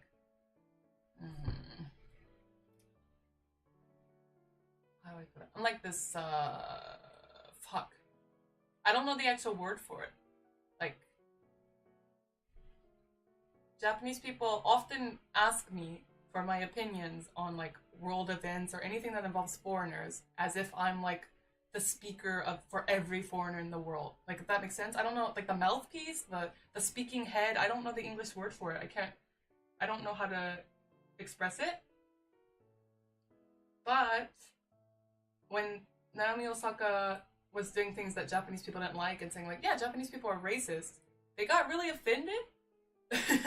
And they were like, June, Japanese people aren't racist, right? Like, especially the black people, Japanese people are racist. And I was like, oh no, you guys are. Like, as a whole, yeah. Americans too, very racist. Americans are racist to Asian people too. Even Asian Americans. And they were like, yeah, Americans are, but Japanese people aren't. And I was just like, oh my god, like, did you want, like, I stroke Japanese wheelies for my job, but I can't do it here for you, Yutaro. Like, I can't stroke you here. Like, this is something that, as a whole, Japanese people are failing at. Just like Americans are insanely racist as a whole. Not everyone, but as a whole, yes. And if you don't acknowledge it, that's racist in itself. And just saying like, yeah, some, if not the majority of Japanese people are racist against black people. It doesn't, like, you're not all of a sudden like covered in sin. You can be like, you can recognize it and work towards fixing it. Like, and that always just really frustrates me. And I think because I really love Japan and I'm really vocal about like the good points about Japan, that I think a lot of Japanese people assume that I will like say only good things about Japan, when I'm like, no, like sexual predators and like sex crimes are a huge deal here. Stop. I think all of them should be hung up from the gallows. Absolutely. Get those people out of here. Like, Japan is the best place I've ever lived, safest place I've ever lived. I only want to live here. But you can't truly love a country if you don't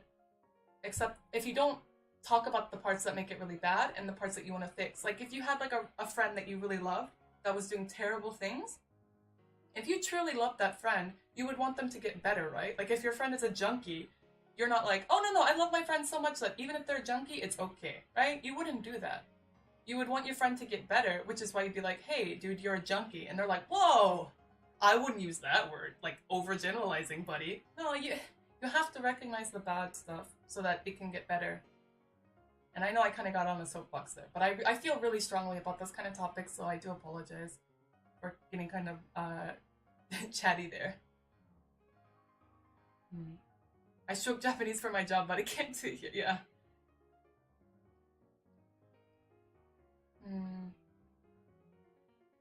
Passive racism is still bad, though. Like, I've actually seen, like, one of my African American friends, like, try to get a taxi and he just couldn't. Like, no one would stop for him. And I was just like, oh my god. Like, Jesus Christ. I still love Japan. I don't want to move from here. I love it. No, the Japanese will not attack you, at least not like in the US. Yeah, there's not that kind of violence. The same stuff goes for like LGBT stuff. Like, I've never been discriminated for being LGBT, for being like queer in any way. And whereas in Japan, like in America, like you would actually experience like physical violence, like you would probably die. But so yeah, which is why I'm like, yeah, I like Japan more. Avenue Q, everyone's a little bit racist. Oh my god. Also, racism can be positive and negative. I don't like the worshipping stuff that I experienced though, like gaijin hunters. I don't feel like, oh, that's great, positive racism. It's still dehumanizing. Felix, oh my god. No, wait, hold on. I saw a social experiment in New York where someone dressed as a Nazi got a cab before, like, oh my god. Isn't that like having yellow fever? Oh my god. All of this sucks. Oh, Mr. Cab Driver by Lenny Kravitz. Okay, I'll listen to it. Thank you. What the hell is a gaijin hunter? It's like these Japanese guys who really want to F like a foreigner, and they'll like only date and only F foreigners, and it's like a challenge for them, and they feel like prideful about it, like, oh, I only do foreigners. Like, it's gross, it's awful. Hey, simply put, the most Japanese people technically want to get along with foreigners who live here, in my opinion. But you know what? The others just ain't sure how they should get along with properly.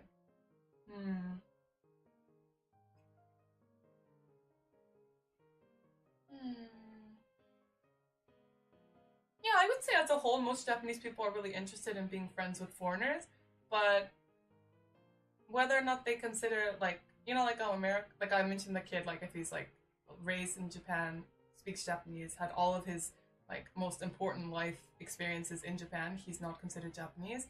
It's that part where like you'll always be an outsider. So yeah, Japanese people want to take selfies and be friends and chummy chummy with foreigners, but will foreigners be accepted in society on like the same level as Japanese? I don't think so. I don't think it's wrong to admit that or to vocalize that.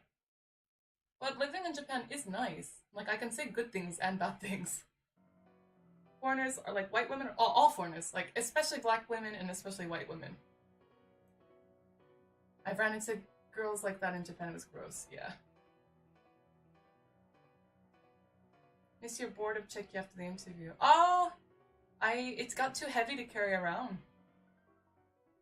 Jen, did you experience racism in your current job? Like anti-foreign girl doing JV comments? Yeah, I get comments like that, like go home foreigner, or like you're dirtying up our industry, and I'm like, people eat poop on camera. I'm not doing anything anything dirtier than that by being here. JV comments or some actors wouldn't perform. Oh, no. Most actors and directors actually kind of say something that's like that quote unquote positive racism where they're like, oh my god, I've always wanted to do it with a white chick. This is so exciting. Like they like get all hyped up and I'm right next to them. It's like, I don't like this, but I mean, you're not being mean, but I still don't like this, you know, that kind of stuff. But no one's ever been like, oh, I don't work with a foreigner. No, not one. Mr. Hara, like I'm moving to Japan. Oh, nice, lovely, welcome. And I don't expect everything to be perfect, just different, really. It's different. It's for me, it's perfect. Like I love living in Japan. I like the way I'm able to live my life, and I like the safety of it. But it's not going to be perfect. There's no country in the world that's perfect. But for me, as close to perfection as I've ever found was Japan. It's just really for my personality type, the way I like to live my life, my lifestyle. Japan is really nice and really comfortable to live in. I did not like living in America at all. Did not like it. Have I ever been to Southeast Asia? No, I haven't. Yeah, I know Avenue Q. Have you ever pretended to not speak Japanese to get out of weird situation? Yes, and I've also pretended not to speak English to get out of weird situations. Yes. I have. I will pull that card as much as I want. Girl asking real questions. Do you think it's possible to migrate and adapt to Japanese? Migrate and adapt the JV industry to a country like South Korea? No, because South Korea, they have very, very strict laws about the pornography. So I don't think so. Sometimes those companies will come to Japan and film because it's so insanely illegal to do that in Korea. So I don't think so. Unless Korea changes their laws on that kind of stuff, then no. But otherwise, yeah, of course the company, the industry could work well in South Korea. But right now the laws would work against that. Korea is way stricter than Japan. Yep. But they do come here sometimes.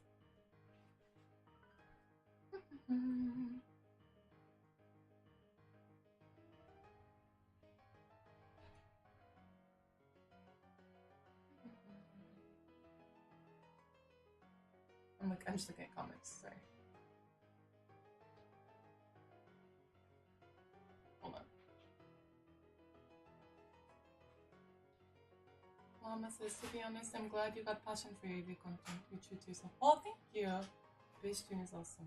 I think that racism happens everywhere. Yeah, of course it does. Definitely. I think so too. Nowhere's perfect. I don't think so. Not wanting to make them good, but saying the truth.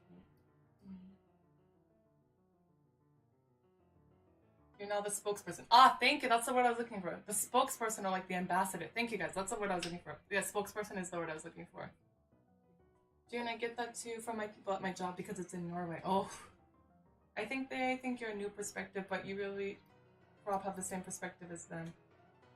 I'm looking up in the chat from the stuff when I wasn't looking at the chat, just talking. I do have like a Western perspective, but I'm not everyone, and also I'm white. So if you're like, June, what do you think about racism? I'm like, well, I've never experienced it like in a way that other minority groups have. So, and then when they take my opinion on something and they're like, this is what everyone in the West thinks, and I'm like, no, actually, there's people who think the exact opposite of me. Like, I'm like the only foreigner that they know, so I become the only Western opinion that they use. And it's like an echo chamber, right? Like if you're only getting your opinions from June Lovejoy, that's not very good because you should get multiple opinions and then create your own opinion, right? So I just get uncomfortable with it because I don't want to be the spokesperson for issues that I might not be the best person to speak about it. But I get that they don't have that much access to like many foreigners. I will not fault them for that. Mm-mm-mm. Mm.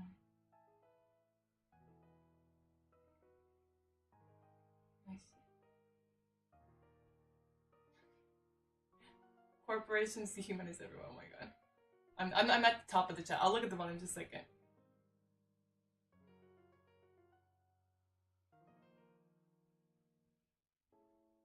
I'm black in Japan. It was weird. They stared like I was an alien. They were nice though. Yeah, they're really nice, but they do stare. That actually, I wasn't expecting the staring, and that's actually another fun story. When I first moved to Japan, like okay, in America, no one's staring at me, right?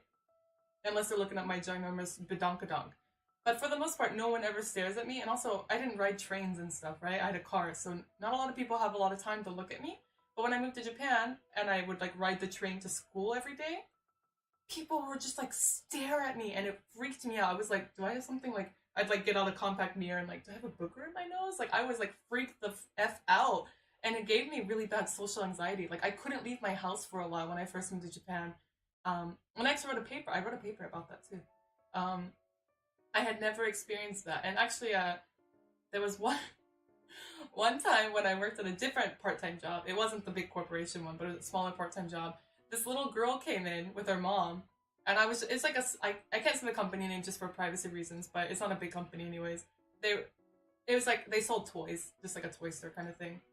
This little girl came in and she was just like staring off me, and I was like really uncomfortable, like like got like shivers, and I walked away to a different part of the store and like rearranging stuff, and she like would like stand behind no matter where I went in the store. She was like locked onto me, and I was like so I would move to other parts of the store, and this went on for about 10 minutes, and my heart was like pounding. I wasn't terrified of her, but no one likes to be stared at like that, like no matter what. And once she and her mom finally like checked out and left, the mom came up to me and was like, oh my god, my daughter really wants a photo with you. And I was like, me? Like, why? I'm like, me? And she's like, she thinks you look like Cinderella from Disney. Because your hair, like my hair, it might have been more blonde. I don't look like Cinderella. That's not what I'm saying here. But apparently the little girl was like obsessed with Cinderella. And the mom like, I'm sorry, can we get a photo with you? So that's where I started like calming down with like being stared at, because at first I was like, oh my god, these Japanese people like want me to get the F out of their country. They're like, I will always stick out like a sore thumb. But that little girl was staring at me because she honestly thought I looked like her favorite Disney princess. And yeah, that was a really nice experience that I was also like terrified out of my mind. That's so adorable in a strange way, yeah. I was like, oh, okay, yeah, sure. Yeah, you're actually, once you're Gaijin, you're always Gaijin. No matter how well you could, even the people who are raised here, speak fluent Japanese, they are still Gaijin. Still Gaijin. June, you look 1,000 more like Cinderella than most people in Japan. No, but it meant a lot for a little girl, just like this like little 8-year-old, 7-year-old girl, to think that I looked like a princess like that. It's like, oh. But it was terrifying. Like, I was literally moving all across the store trying to get away from this little girl. And she was just like staring at me. It's terrifying. Cinderella with a dump truck. No. Are you proud of yourself for typing that? Do you feel good about yourself? This story is giving me social anxiety. Oh god. Absolutely, Florida's like a different country. Yeah. Maybe they're looking at your donkers too, Joan. Oh my god, they're staring at her peach. Oh my lord. You guys are wild in the chat. Oh, mouthpiece is one of the words I wanted to use, Tony. Thank you. Exactly. I'm the American mouthpiece. I feel like I'm wearing an American flag at my job all the time. Yes! Tony, oh my god, Tony, that means so much to me that you have this, like, a similar experience. Okay. Because whenever I, like, mention that, and mention that I'm uncomfortable with it, Japanese people are like, I don't understand. Or, like, maybe some of my foreign friends are like, no, it's okay. But I don't like being the mouthpiece because like it's not because it's not just America. It's like all of Western civilization. I'm the mouthpiece for, and I'm like I'm dumb. Like I haven't seen any movies, and I'm not a good mouthpiece for you there. Yeah. Tony, I totally get it. What? Wait, hold on. Told her that the US is made out of similar demographics. We're basically 50 countries. Yes, oh my god. I moved every year as a kid, and which is why I think I talk like a lunatic. I think that's a big part of it. But I moved every year, and Florida is not the same as Washington. Even states that are kind of close to each other, like Oklahoma and Alabama, while both in the Bible Belt, they're still, kind of fairly different. And Florida and Alabama, totally different. Yeah, you got Hicks there, but I can say Hicks, I'm white, and most of my family's from the South. I can say it. California, even North California, South California. I honestly think they should split. They're totally different. Totally different. By the way, South California is way more superior than North California. Thank you. Thank you. Maybe they're looking at your donkers, June. Oh my god.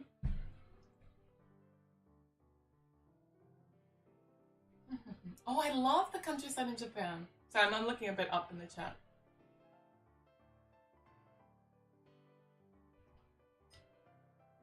But yeah, Japanese, like whenever I'm like, oh, yeah, Japan can fit inside of California. Like, it's a big ass country. America. Sound like you're a Midwesterner, like Ohio. Oh, I've never been to Ohio. June has the H word pass. Yeah, I can say it. Till I learned NorCal hated. No, okay. I say it because I'm bitter. Because as a kid, do you guys want to know some effed up June lore? I'll call my mom out. It's okay. It's for the story. All right. I've never told anyone. This is actually kind of the content I really didn't want to talk about. But as a kid, I worked really, really hard. I got insanely bullied in high school in my junior year because I moved to a new school, and I worked really hard to graduate early so I could stop being bullied and get on with my life. And so I took the test. I tested out of high school. I got my diploma early, and then I started applying for colleges. And I can't say why, but I don't have to go too much in detail. But essentially my dad.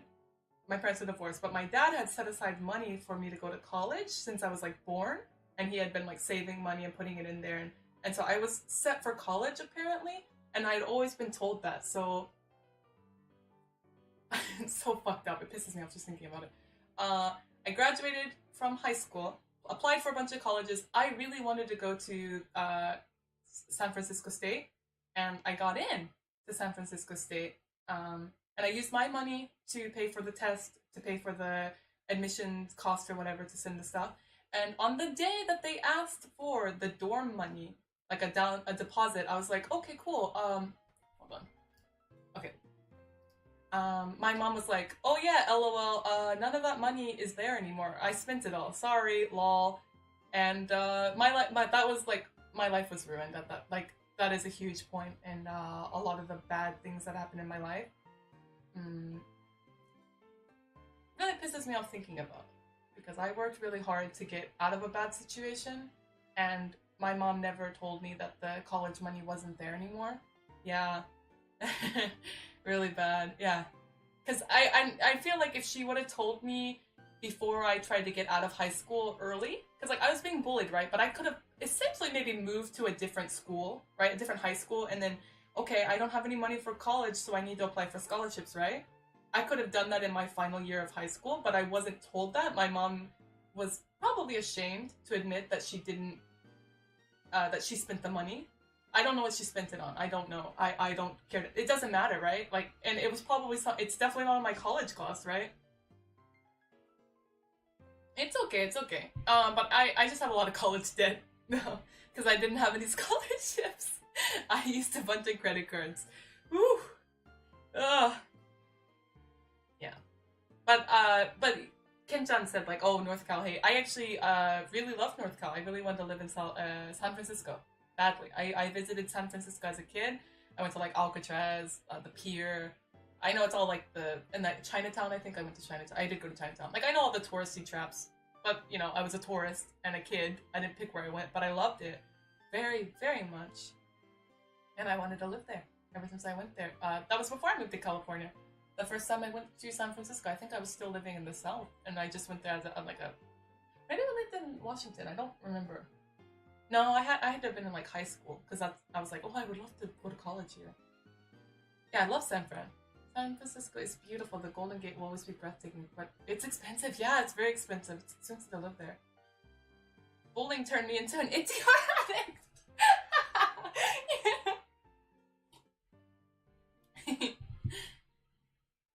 Is her name Judith by any chance? Oh my god, my mom. I got a Pell Grade for college. Very nice. Bamboo. My parents did something similar, and I'm a mountain student once. Bamboo. No, I don't like that we relate in that way. I want to relate to, like, you know, loving hot women and similar feelings about BDSM. I don't want to relate to, like, our parents essentially screwing us over at a very important time in our lives. Oh, Kinchan, what does it have to do with hating NorCal? It's because I don't hate NorCal. I'm bitter that I couldn't live in NorCal because my mom screwed me over.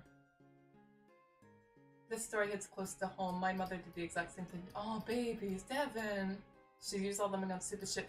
I know that it's like, it's in the back of my mind with like a lot of rage. I think I'm not remembering it, but I remember it was used on something asinine.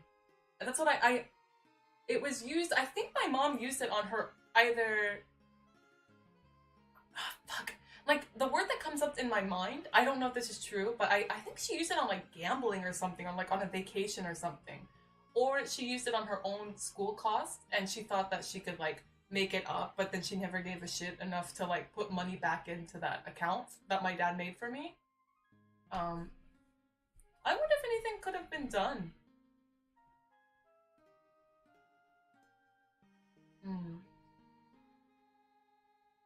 I'm sad now.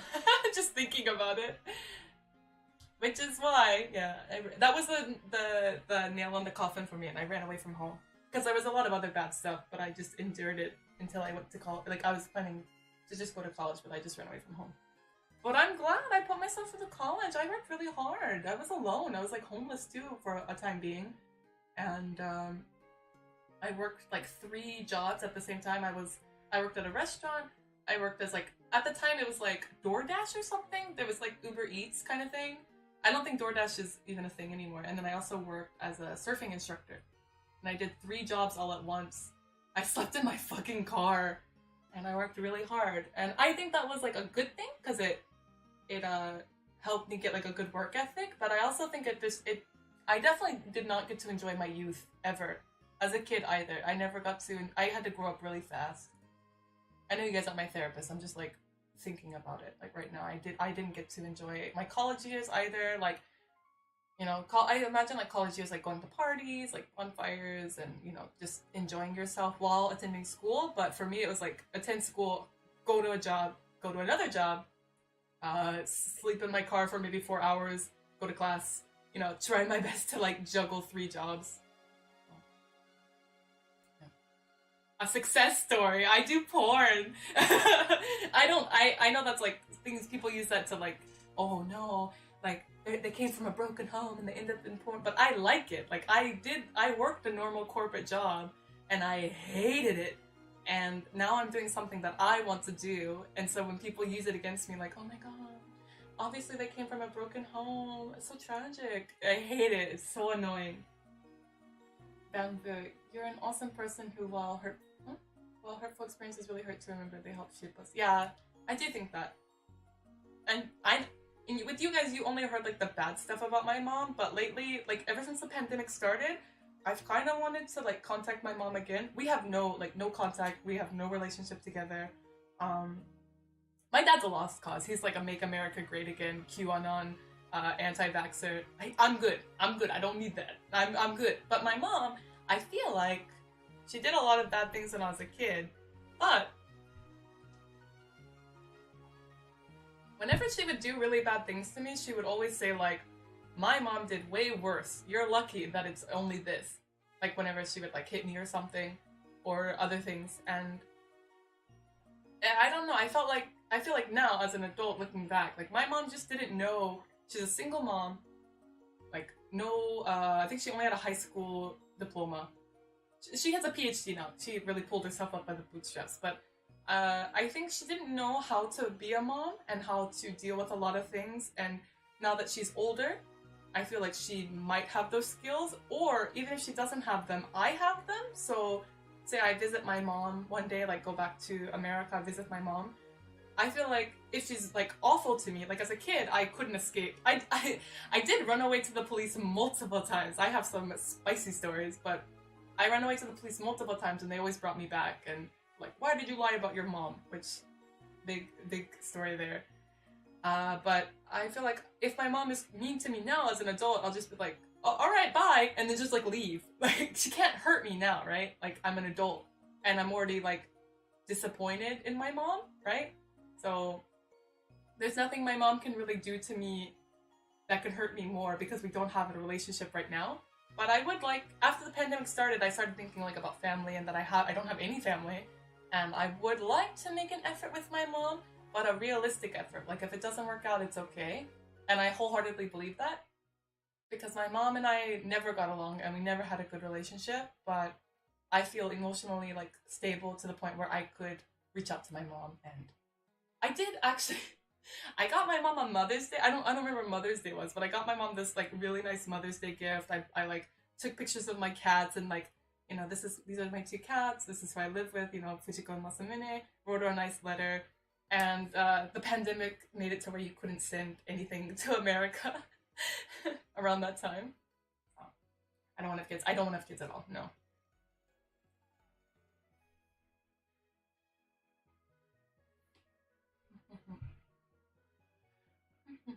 I'm 30 plus and I don't feel like I would even know how to be a parent, right?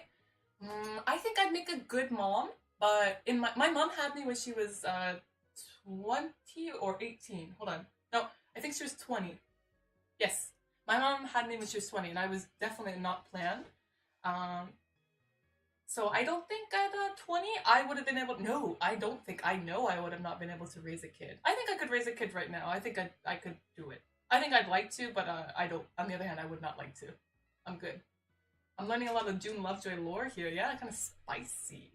Have you considered going to college here in Japan now?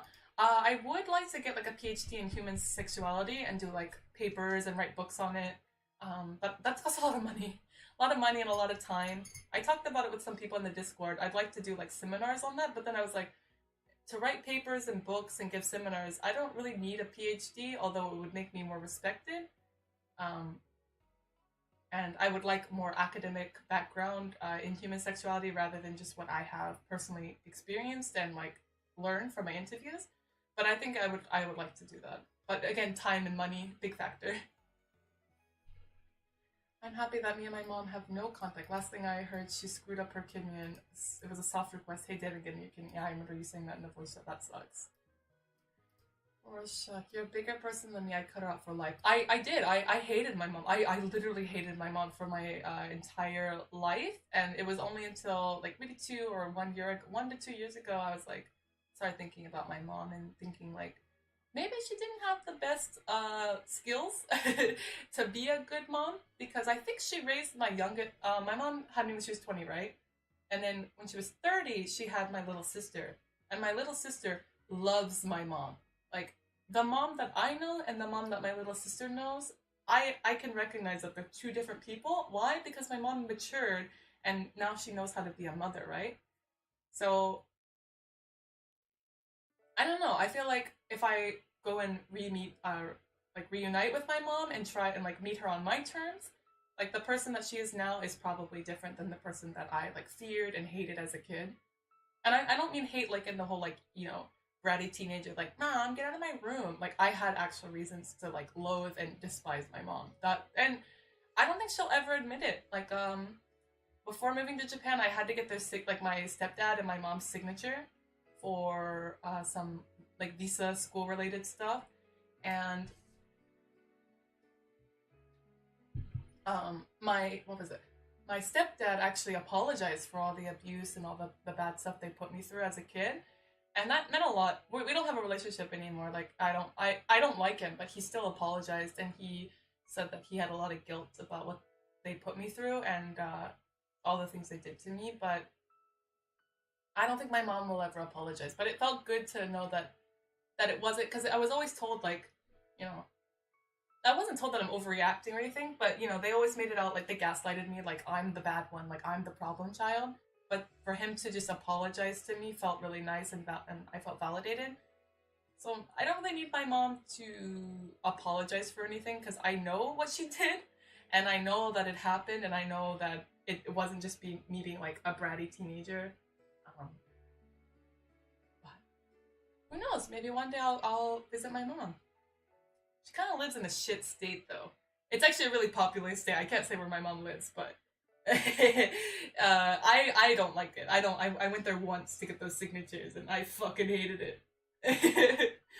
But no doxing. The June Lord goes deep. Yeah, I think it would help you to yeah. You're so cool, June. I'm not cool. You're free. You are living such a good life. Yeah, but like family does look kind of fun. Like on paper, doesn't family look fun? Like, right? it seems fun. Like Christmas, you get a bunch of Christmas cards, and you know you get people calling and checking up on you. I'm like legitimately, I'm not saying this like a sad way. Like it's realistic. Like I'm like all alone except for my friends, right? Because I have no family whatsoever. Zero. Like that's not an over exaggeration. I have no one calling to check up on me besides my friends. So when I got my second vaccine, and I was like unable to eat and move and like get out of bed. I was just like in a pile of sweat, like hallucinating from like fever, and I couldn't like sleep on my side because it was painful, and I couldn't roll. You know, get vaccinated, but you might get fucked up on the second shot. But it was my friends and like people in the Discord who were like worried about me, but no family, not at all, never. I haven't been contacted by any of them.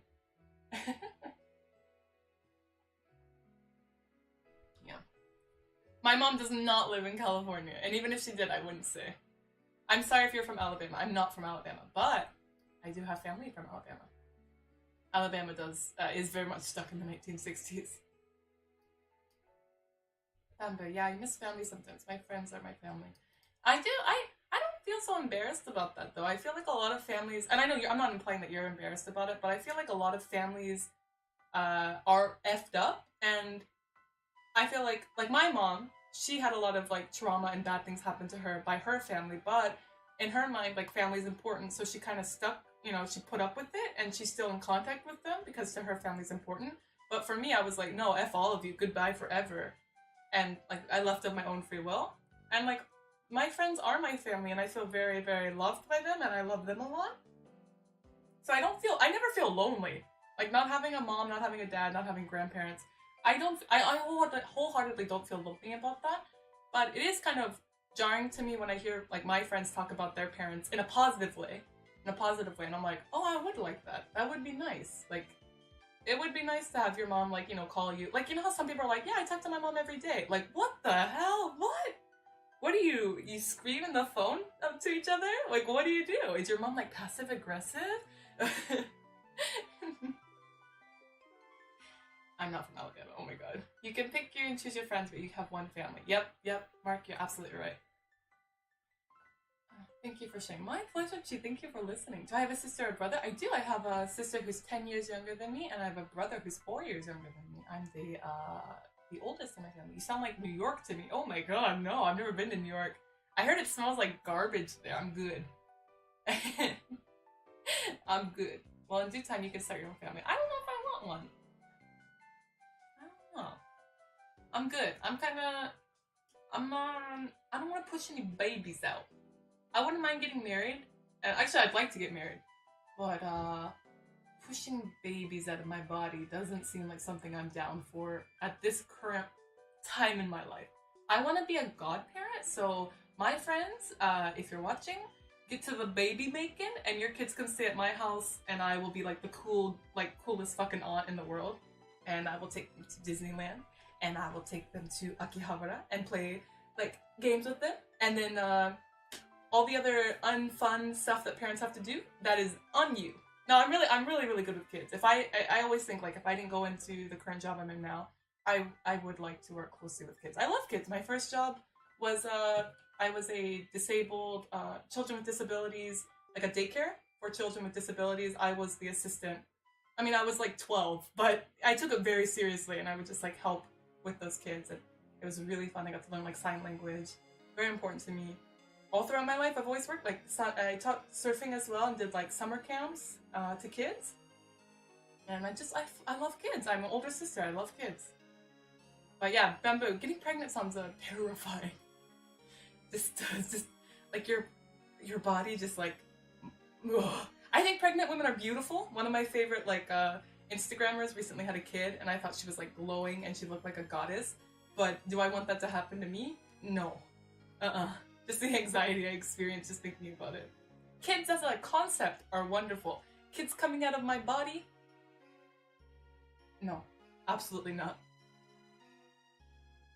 Well, I know adoptions are a thing. I know that, which is why if I had kids, I would probably adopt. But adoption in Japan is crazy, crazy hard. Very, very, very difficult. Of course, it's practically impossible to adopt in Australia, which is a nightmare, because you know, like, foster families, like, I don't want to even think about getting anyone pregnant. Maybe we're too young for kids. I was a C-section child. My mom said no mas after me. Oh my god. I was natural, and my brother and my sister were C-section. So I came out like all fine, like, yo, what's up?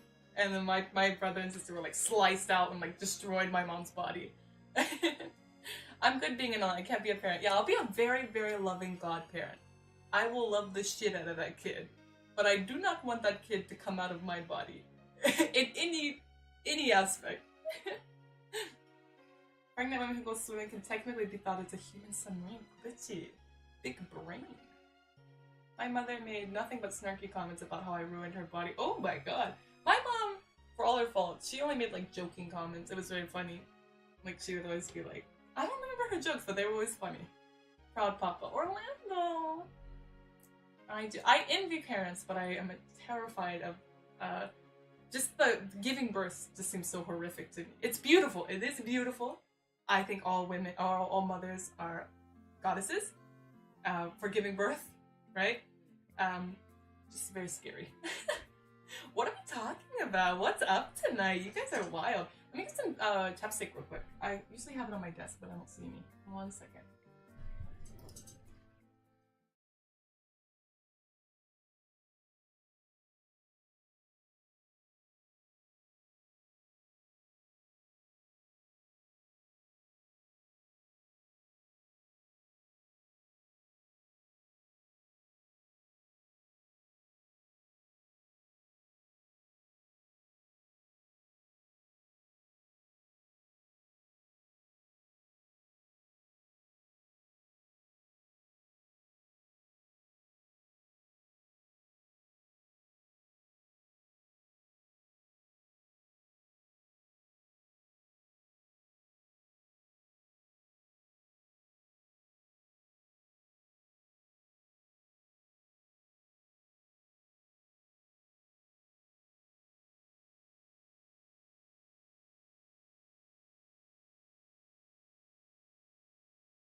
Alright. Hey guys. No. Eventually I'll have to stop and go work because I do have a stream. I have a stream tonight. I've only been streaming for 3 hours. Yeah, not too long. I typically do these for 3 hours, but I will need to stop just because.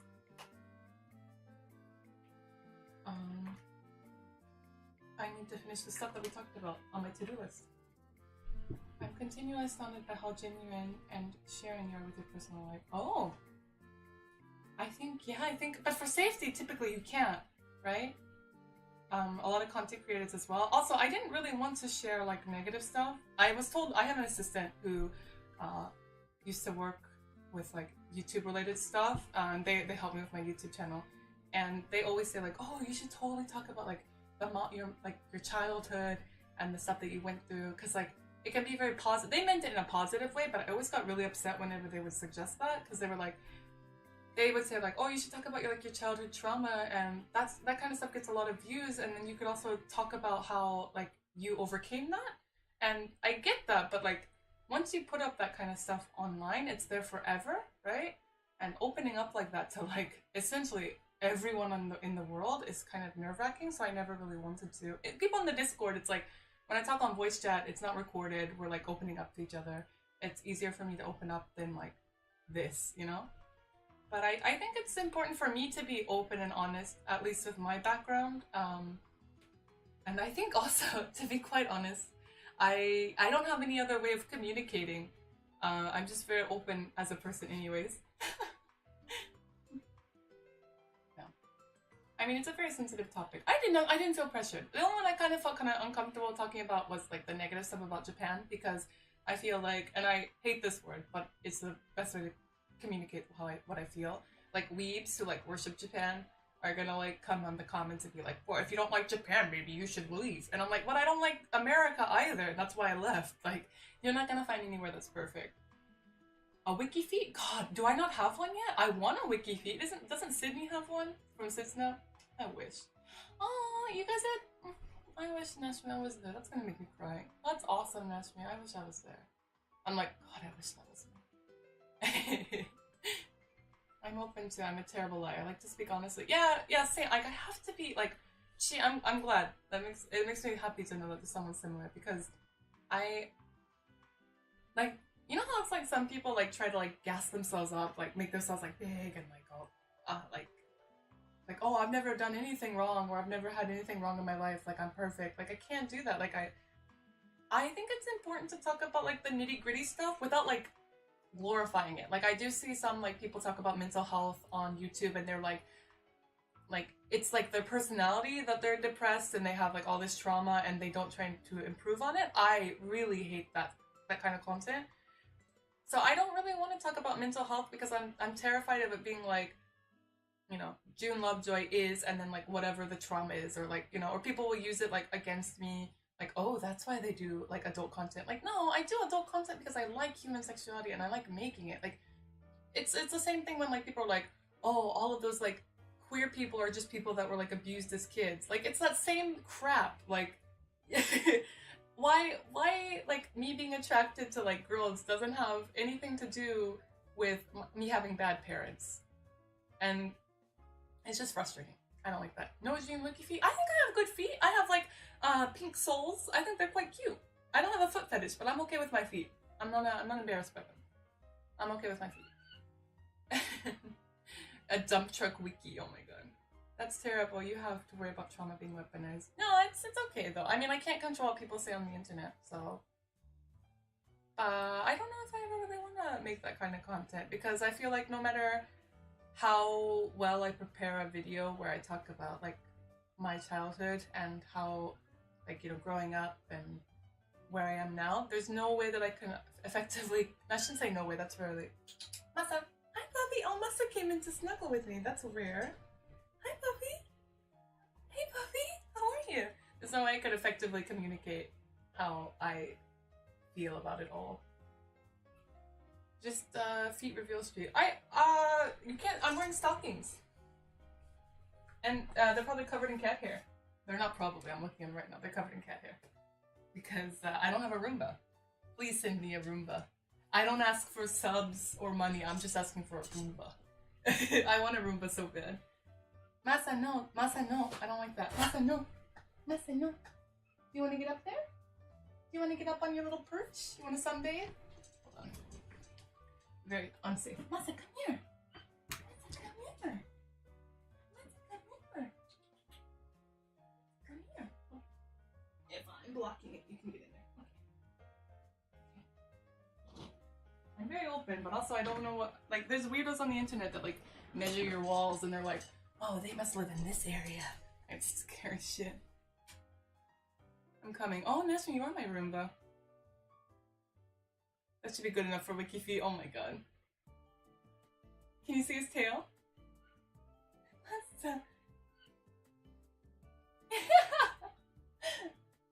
Oh, don't do that. That's scary. No, no, no. If you're gonna, no, Masa, no, no, I don't like that, Masamune.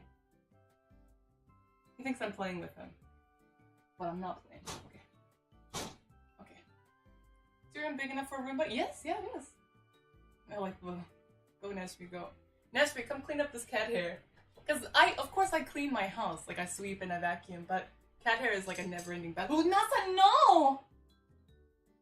Oh, Masamune, you're gonna have to leave. Masa, that's so dangerous. You have no idea how much that freaks me out. Stop. 1 second.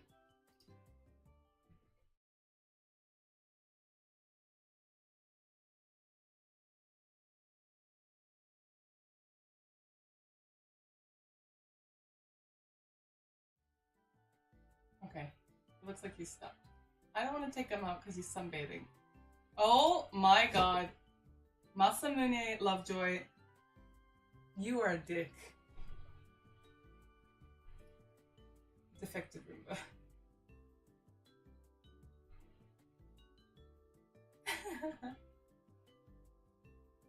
Triangulated your position based on sun angle. I actually know the best position would be for me to be not behind the sun or by the side. I don't like that because it does this, where it just lights up one side of my face. Doesn't look very good. Masamune is doxing me, fucking asshole. So scary. Okay, good. Masamune, bus. I'm gonna be. Yeah, he's being so naughty, Chi. Like, Masa! Nashmi's a bad influence on him. Really? I think it. Because I like the balance, like this is flat, more flat lighting than just one here. I guess it's just preference at that point, but I am about to go eat lunch, so let me read just a few more comments and then I will have to go. And I'll stream tonight too. I imagine most of you will be asleep, but I'll be streaming Pokemon. Today I had a stressful game, played video games, I rested, I ate it. Ooh, good! Janoi, that sounds like a good day. Oh wait, his full name is Masamune? Yeah, because he has one eye, like the warlord, Masamune Date. Masamune! Actually, I don't want him in here, never mind. We used to stick balloons on top of Roombas and tape knives to them! Oh my god! You gave me hiccups.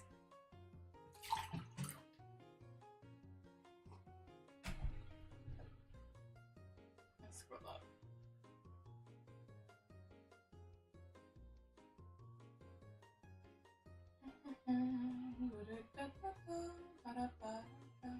Just scrolling up just a bit, looking at chat. Maybe something that I haven't seen. My mom says she would go through birth all over again. Woo, Kinchan, but it does feel nice, Kinchan. Bad. Mr. Hara, my mother was 40 when she got me. I dated the guy whose parents had him when he was, I think the mom was in her late 40s and the dad was in his early 50s, and they were really well adjusted, and he had like the perfect parents. His brother still got addicted to heroin though, so I don't know that whole nature versus nurture thing. I don't know.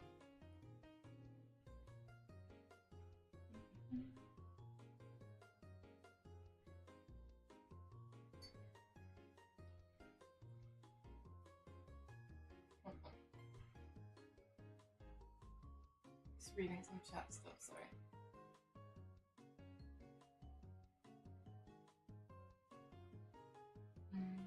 Okay, scrolling down again. Let's see. What is that? Mugicha? It's Jasmine-cha or Oolong-cha. I'm never really sure. Like, I have this is kind of cursed June Lovejoy lore, but I have this because I buy tea in bulk and then I just like open it up and put it like in a container to keep it like sealed.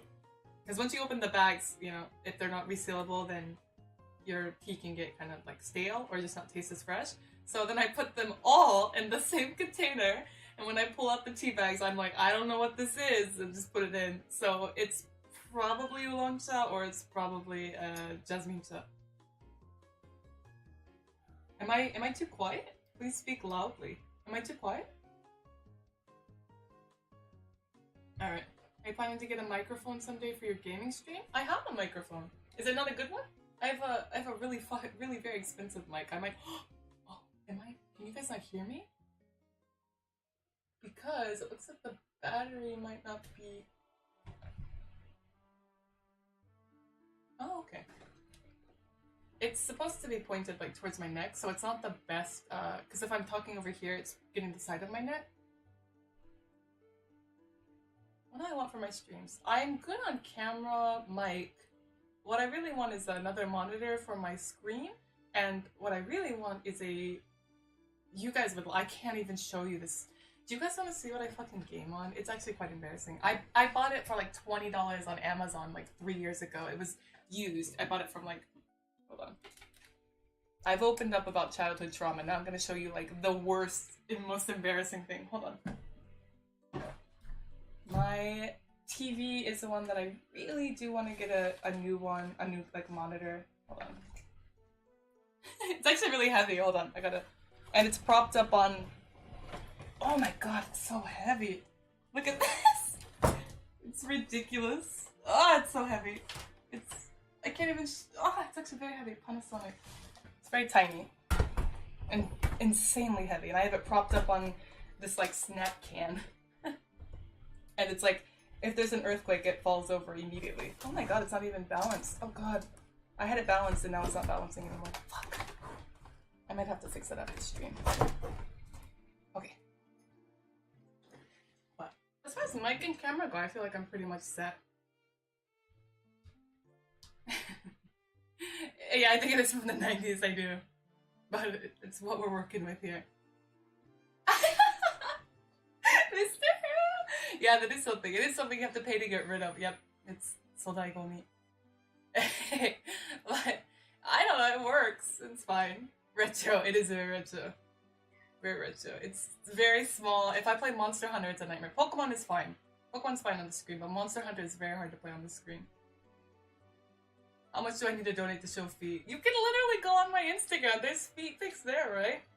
But I'm covered in cat hair on my stockings right now, so I will not show you my feet. Not because my feet are embarrassing, but because cat hair is embarrassing. Yeah, I love Monster Hunter. That's what I used to play before Pokemon came out. That was my main game. Alright. My audio is nice and crispy. Aww, thank you. I've had this mic forever, though. That means a lot. I've had it for maybe a year now. Maybe a year, half a year? A year? Oh, someone, what? Tyus tipped $10. Thank you for supporting my channel. Thank you. I'm playing Monster Hunter Rise. Tyus tipped $10. Thank you. That helps a lot with editing costs. Thank you so much. And I think I'm gonna have would legitimately pay for a custom foot video. That means a lot. That means so much. Cause like, wait, have you seen my feet? I am gonna start producing my own JV content. As like a director producer. It's just I have a lot of ideas and only 2 hands and only 24 hours. Viva la June. Oh my god, thank you. Viva la June means oh, thank you. I like that. Viva la June. I also like Coldplay. Okay, I am going to go eat lunch and maybe take a little bit of a break and then try and finish what's on my to-do list today. But thank you guys so much for joining me today. I know it's late for some of you in maybe North America time zone, so go to bed, get a lot of rest, and do your best tomorrow. Thank you guys so much for joining me today. That was really fun. I'm excited. 2 hands and 3 holes. I have more than that. Alright. Bye-bye. Thank you. Have a good day. Bye-bye. See you. Do not come at 2 a.m. Go to bed, Kinchan. What kind of streamer am I? Like, everyone's like, oh my god, come to my streams. And I'm like, no, sleep. Go to bed. Okay, bye-bye.